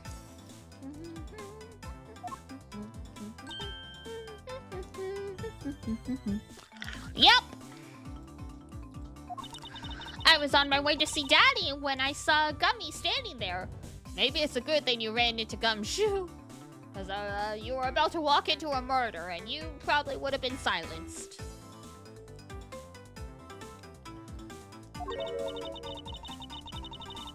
He was standing in the hallway staring really hard at the vending machine, so I said hi. And when was this? Huh? Before everything got crazy. How long were the two of you together?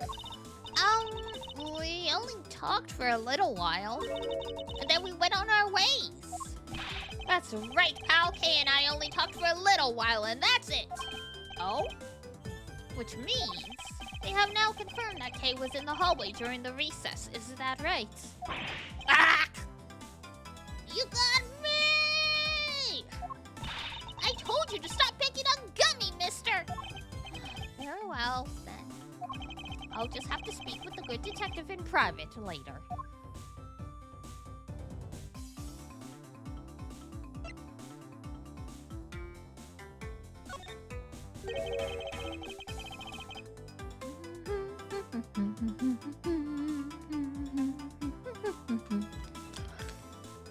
I really like Kay's theme. Were you the ones who bought this pack of Swiss rolls, Kay? Well, I didn't really have a lot of money. And I somehow made $1 out of all the pennies and quarters I had. But that still wasn't enough, and I really wanted one. Come to think of it, he did come and ask me to exchange a handful of change for $1. And that's when you came and asked me to change your money, correct? Yeah! Thanks a bunch for doing that, mister. The days when people would actually just change your coins and stuff for bills. Now, anytime you do that, people are like, you have to buy something first. Thanks, I just wanted $3 for the bus, but okay.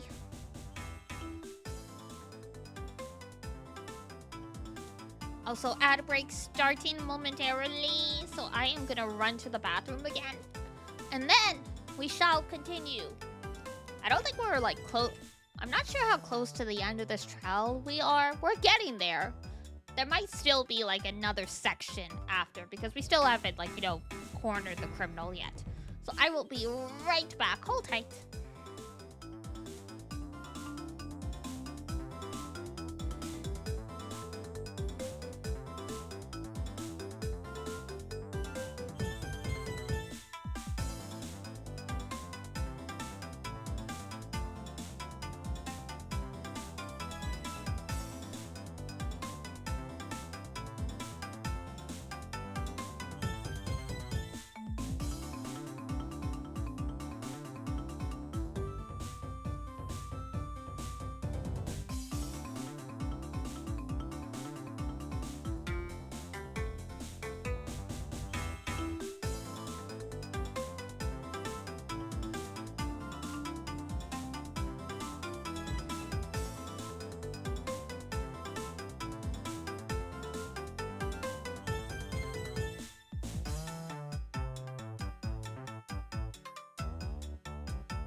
This really is the perfect dance music, huh?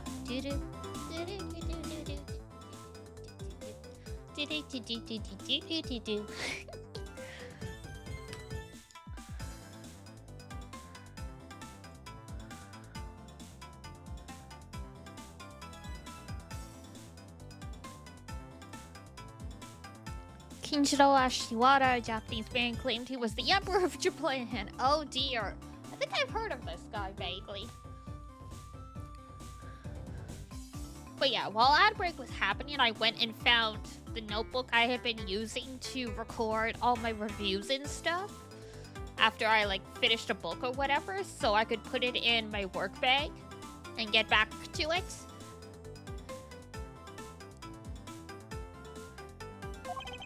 Dun, dun, dun. Sure. But let me ask you, even with that dollar, you still did have enough, correct? Well, that's why... Hey, if you bully Kay anymore, I'm gonna have to arrest you, pal. It's not a crime to bully a child, technically. It's just morally reprehensible. Can I remind you that you're the one already under arrest? Ow!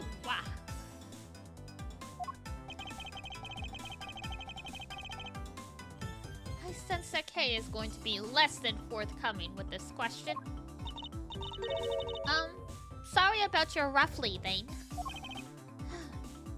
Yes, well, now that it's positively drenched in your nasal mucus, ew, that's... Don't worry, Kay, I have a spare. So here, you can have this one.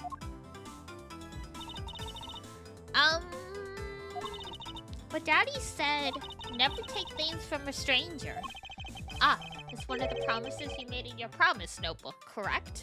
Yeah! Look, see? It's right here on this page. Promise 1, never take things from a stranger. Promise 2, never go anywhere with a stranger. Pretty standard. Alright then, I'm not giving this to you. I'm merely allowing you to borrow it. You can take it home, wash it nice and clean, and then give it back to me the next time we meet. Okay! Daddy never said I could borrow things from strangers.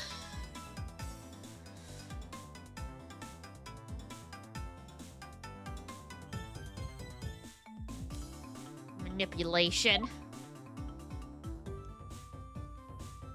And he just pulls a spare out of his pocket. Now then, Detective Gumshoe. Uh-oh.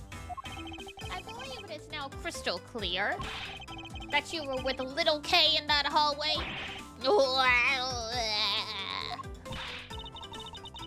I told you to stop being mean to Gummy.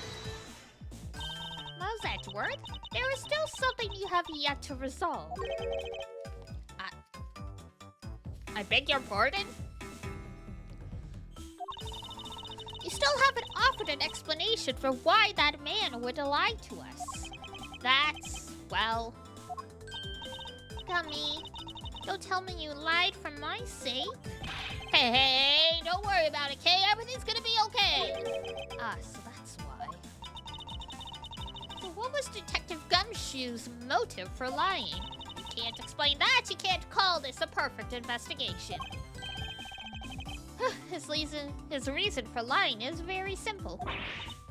What? Here is what I believe to be his reason. From simple observations of the detective's actions and his interactions with Kay, it's obvious the detective was lying for the young girl's sake. And this piece of evidence will show you exactly why. The piece of evidence proves that Detective Gumshoe was lying on account of Kay. Her promise notebook. Take that! Mr. Faraday and Kay's promise notebook? How does that explain anything? If you could take a look at this page, it's clearly written that Kay should never take things from a stranger. When Detective Gumshoe heard about that promise, he tried to cover for Kay. What a foolishly foolish fool's fool of a foolish reason for a fool! Ow! Gummy, you lied because of me, didn't you? Because I'm your friend, Kay, that's why. So she never broke a promise then, because he's not a stranger. Gummy! At long last, Detective Gumshoe, can you please tell me the whole truth now? I guess there's no beating you, huh, pal? Okay, I'll spill the goods. I'll spill the tea. I'd been standing guard for a while. I was getting really hungry, and the snack vending machine was taunting me. But all the cash you had on you was $5, and that wasn't enough to buy anything, right? After all, the cheapest item in that machine is a $6 pack of Swiss rolls. Yeah, but then, like an angel from heaven, Kay showed up.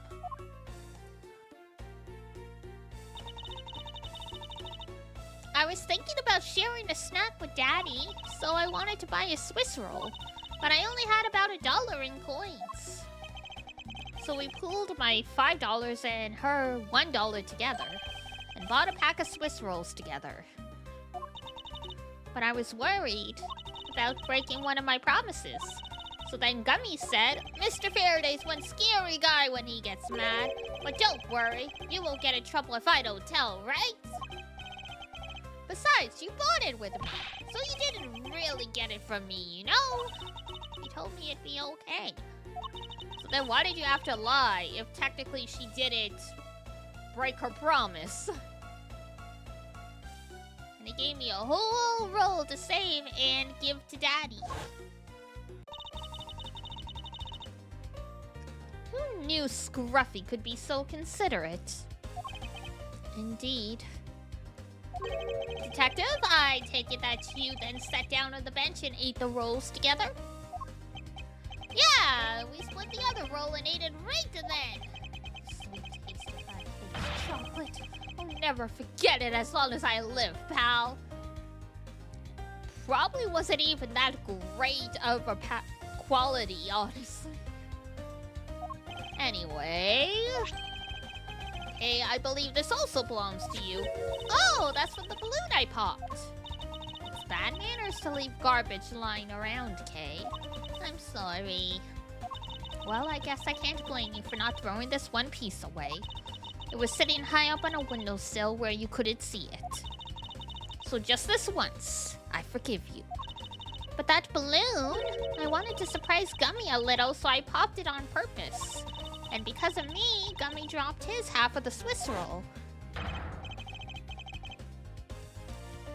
Wow, you really got me there, pal. She's so happy to talk to someone shorter. She keeps calling Edgeworth her younger brother, so I think she just really wants to be a big sister to someone. Then I saw you picking on Gummy, mister. So you kicked me, is that it? You sure are a feisty one. I'm really sorry, mister. It's alright. I'm perfectly unharmed, even though you were complaining about how her kicks would leave bruises. But about this Swiss roll. Would it be alright with you if I held onto it until Detective Gumshoe is cleared of all charges and free to go? Yeah, sure. Just make sure you give it to Gummy afterwards, okay? Of course, I promise. Now then, I believe we have proven beyond the shadow of a doubt that Detective Gumshoe was in the hallway for the entire duration of his duty, which undeniably proves that Detective Gumshoe could not have committed the double murders. Objection! Actually, it proves just the opposite, Edgeworth. You've just shown that Detective Gumshoe is the only one who could have committed the crime. What do you mean? It's quite rude to eavesdrop, Miss You.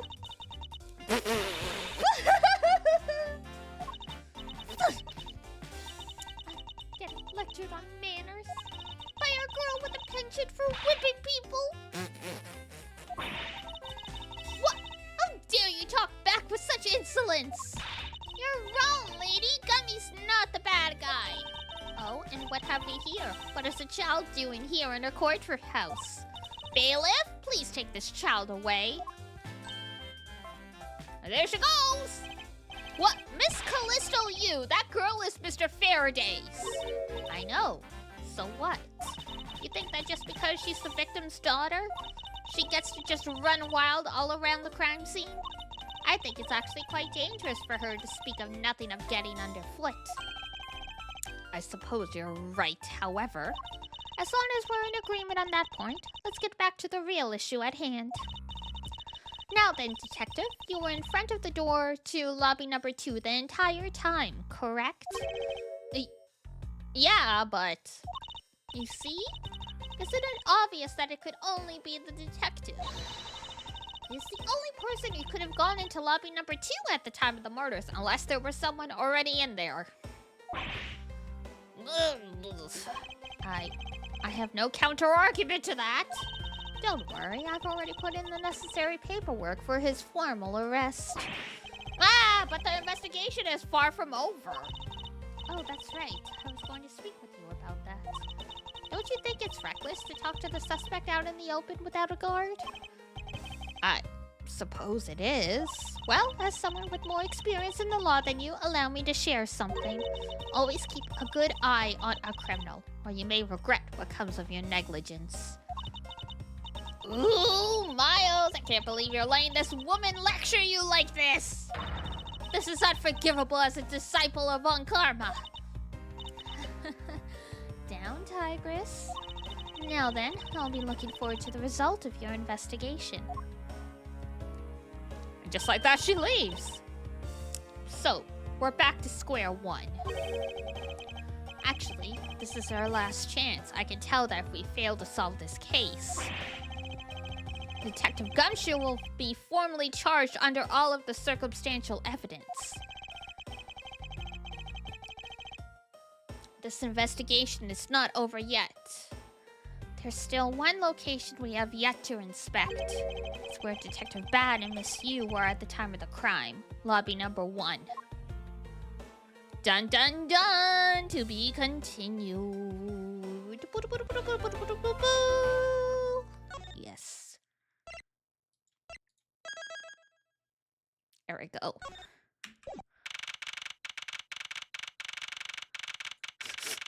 And there she is, just hanging out.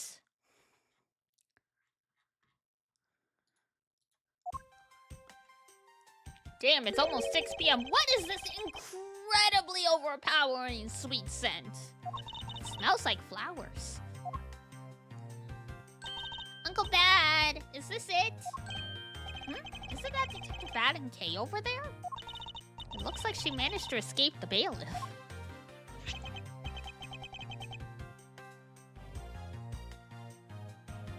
Archer Lee? No, that's not quite it. Aw, too bad, but it's so pretty. I think you're still a bit too young to be wearing that. But since you found it, I guess I can let you keep it. Thanks! I'll treasure it always. Those two seem to get along rather well. She calls him Uncle Bad after all. Oh, here. I've got something else for you. Yay! Thank you, Uncle Bad!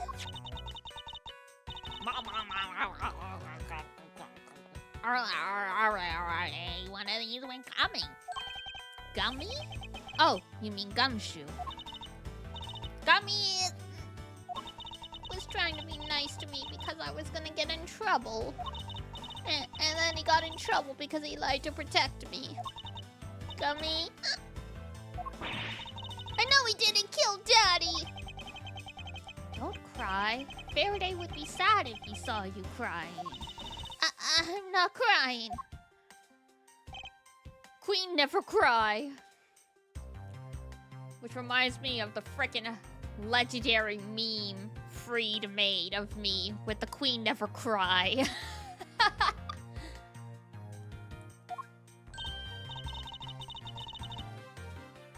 Oh, it's the mister from before, and the lady too. Don't you think it would be a good idea to go home for the time being? You're not involved in the investigation, so it's for the best if you do. Actually, I'm Uncle Bad's assistant, so I'm related to the investigation. Is that so, Detective Bad? Yeah, I guess. What? You were just scolding us like kids to not mess up the crime scene. And now you let this child run free? Why? People are free to investigate things outside of the actual crime scene. You also had a few things you wanted to look into. Got a problem with that?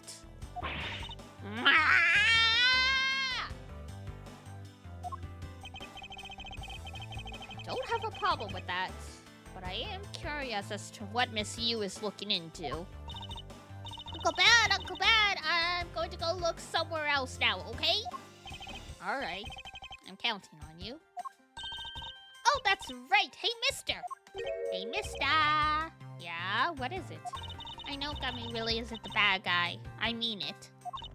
So please, find the real bad guy, okay? I won't forgive whoever did this. But in the absence of the perfect piece of testimony and evidence, there is no one else who could be the true culprit other than Detective Gumshoe. She wandered off while I was pondering. Kid's gonna kid! This television is the same model as the one in defended lobby number 2. Looks like the two rooms are basically the same in terms of layout and supplies. Yes. The two rooms are basically the same, huh?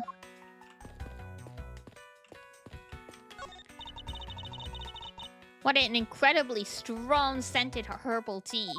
I fear that more than being relaxing, this scent may make one a bit heaty instead. You put in a special request for that. No wonder she's so violent if she's been drinking this stuff the whole time. Damn. Neither woman should be allowed to comment on this particular topic. Ever. Wow. One of the windows in this lobby is open as well. The air conditioner is working just fine in this room, so why did they open it, I wonder? That expensive painting is ill-suited to be hanging on the wall of this room. I wonder if a guard detail should be placed on it. Why do you say that? Well, a desperate low-paid detective might make off with it someday. You never know. She may be thinking about hiring a guard. But it's obvious she isn't factoring in that guard's salary whatsoever. It's like, well, someone might steal the painting, you know? This decorative plant sleeves are shinier than the ones on the plant in lobby number 2. That's probably because it's next to the windows where it's easier to photosynthesize. You may be right, plus the curtains are always drawn in lobby number 2. Caretakers of this courthouse don't think enough about the plants, do they? That's because they're the courthouse's caretakers, not a bunch of botanists. But it's easy enough to think of that, come on. Detective Bad? What exactly was Kay searching for? Nothing that concerns you, boy. Oh? And I suppose it has something to do with Kay? It does, because she's Faraday's daughter. Anyway, hurry up and get to the point. I don't have time to waste. It sounds like you'd rather be left alone. I have something I'd like to confirm with you once again. I don't have anything to say to you. Huh. Be that as it may, we still have questions that we need answers to. Now then, first of all, what is that overpowering smell that is permeating this room? Upon entering this room, I thought I was going to suffocate. It's that ultra-strong perfume you wear. She spilled some of it. I was having a bad time of it myself. I didn't think twice and opened the window. But that smell's still here. Perfume, huh? So the sweet scent in the air is perfume. You can't just wipe up, you can't just open a window to get rid of a perfume scent because it's liquid. You need to clean it up. She said it's a famous brand from overseas. It's a knockoff. Yes, definitely a knockoff. No disrespect, but she forced one of those bottles on me. Here, little girl, you can have it. I was born for much more expensive and refined perfume. However, seeing as how you just happen to have a spare, I suppose I'll take it. Miles Edgeworth, You will hold on to this bottle without fail. Okay. Why can't she ever be honest about her wants?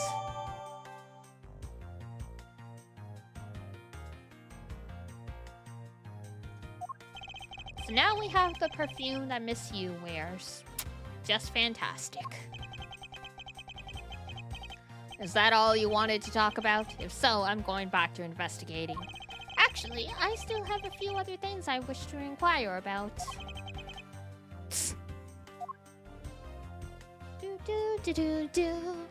Alright, I think this is probably a good time to wrap it up for today. So let's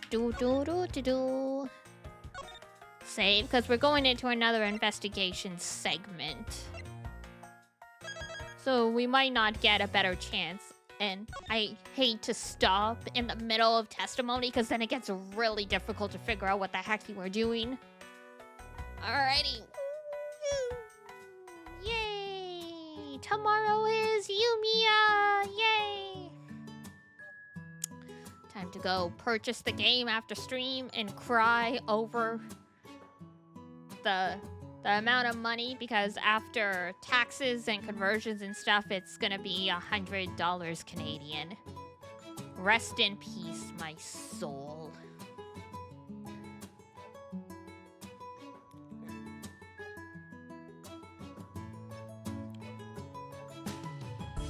Ugh.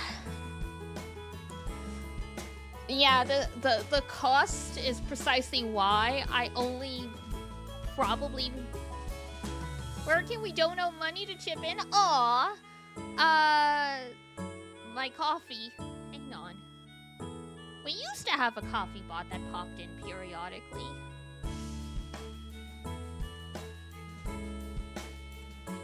I think the coffee bot broke though. 10% off on Games Planet? Good to know. Okay, thank you.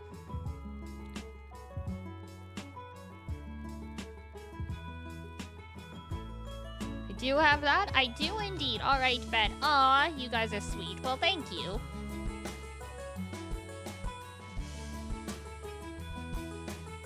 I have to update the icon. It's still when I had, when I had the hair buns.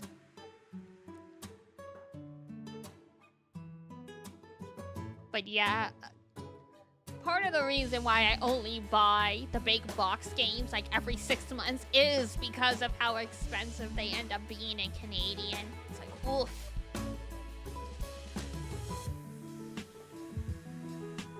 It's like the cost of everything's going up, so I understand, but it's like...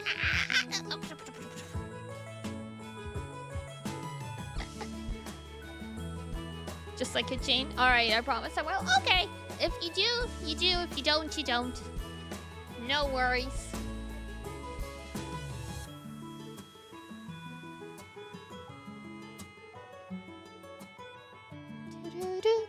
Gotta go now.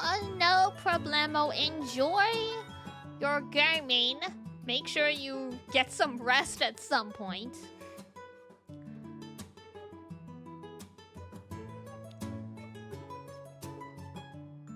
Oh, Jemmy is playing Xenoblade Chronicles 2. How ironic.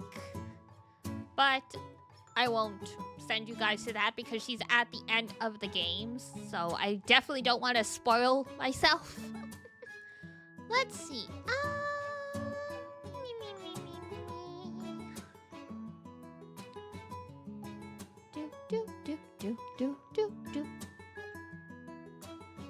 Ooh, Piri had a partner party. That's nice. Good for her. We just rated her recently, so I won't send you guys to her, but...